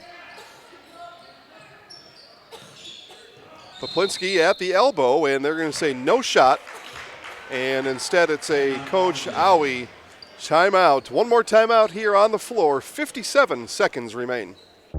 For me, college is about more than hitting the books. And at Mid-State Technical College, I get the whole college experience. Live in a dorm? Bam. There's a meal plan? Tasty. I could join a student organization? Or intramural sports. Plus, I can study abroad while earning college credit. And the cost for all of this, a no-brainer. So don't wait. Apply today.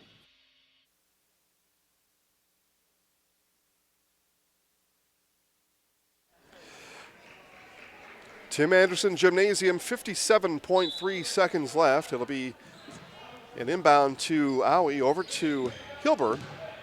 Hilber dribbles left, now back to her right, 50 seconds and counting. Schmutzer out to Weyauwega. Apache's taking a long time here, and a nice job by Opelt to get her paw in front of that one and cause the Apaches to inbound one more time. And that forces you to call another play. It's Coach Weyauwega had one dialed up out of the timeout. Now you got to go to your secondary play, and that's a Hilber 3-pointer short. And she will bat the ball to Schmutzer. 35 seconds left. Skipped all the way across the court, now dumped into Weyauwega. Weyauwega turns, fouled by Oldham. Coach Geyer thought perhaps a jump ball could have been issued there. He didn't like the outcome of that, but it's a foul, and it's Weyauwega with, I guess, the second best option for the Apaches, shooting free throws with the time stopped. And off the back of the rim, no good for Nat. 2 for 5 from the line today for Natalie Weyauwega, 6 points on the day. And that free throw rattles out, so not able to make good with time stopped. Warriors with the ball, and the foul comes quick from Poplinski, and it'll be Shane Garth on the march to the free throw line. She's 4 for 5 from the line today. She's got 14 points here on the evening.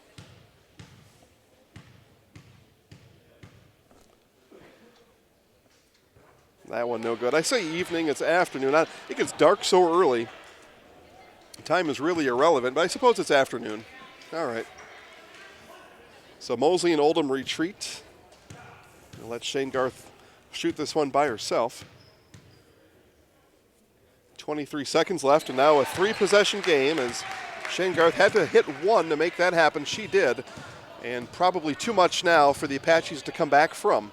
Again, make sure to stay tuned to our Neillsville Dairy postgame show. We'll talk to today's winning coach and our Zaleski Sports Highlight House player of the game.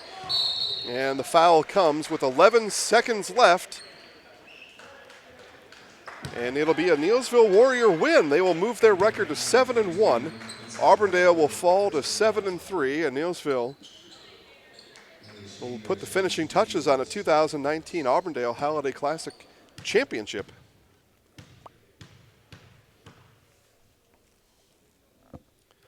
Shane Garth gets that one to drop in.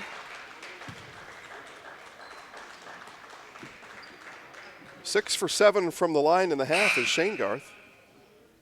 6 of 8 overall. Free throw number 9 coming up. Allie, yesterday's Zaleski Sports Highlight House player of the game. We're going to see if we can get Jaden Barth to stop by with Coach Geyer after the game. Talk to Jaden a little bit.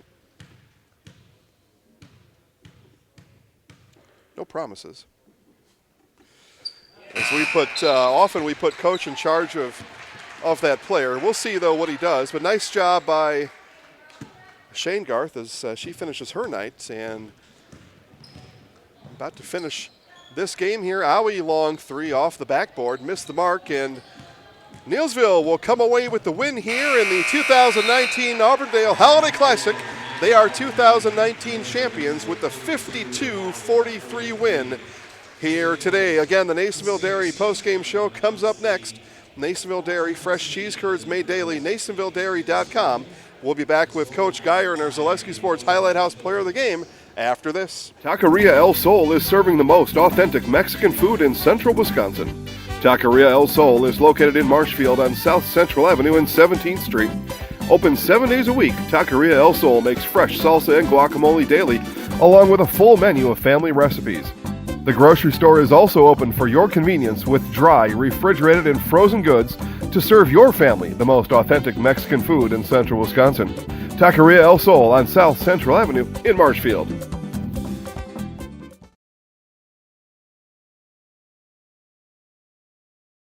Chili Implement, located just north of Highway 10 in Chili, is your place for Kubota zero-turn mowers.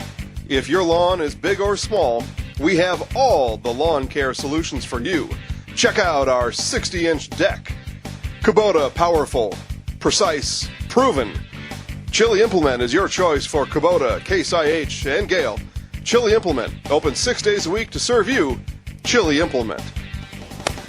Witness the difference of a Catholic education at Columbus Catholic Schools. I think everyone should just know what makes this place special. Come and see. That's just what the Lord always said, and put your toe in the water. There are great schools, and it's a good fit. I'd always want them to come and to just feel the goodness and the family atmosphere. I invite everyone just to come in and see what it's about and to see if it might be right for them and their family. We invite you to schedule a tour today. Neillsville Dairy, family owned and operated, bringing you fresh cheese curds made daily, along with many other varieties of Wisconsin-made cheeses and treats. Don't forget to check out our cheese and sausage trays for your upcoming parties and cheese and sausage gift packages for the holiday season or any other special occasion. Neillsville Dairy, located just southwest of Marshfield on US Highway 10, neillsvilledairy.com.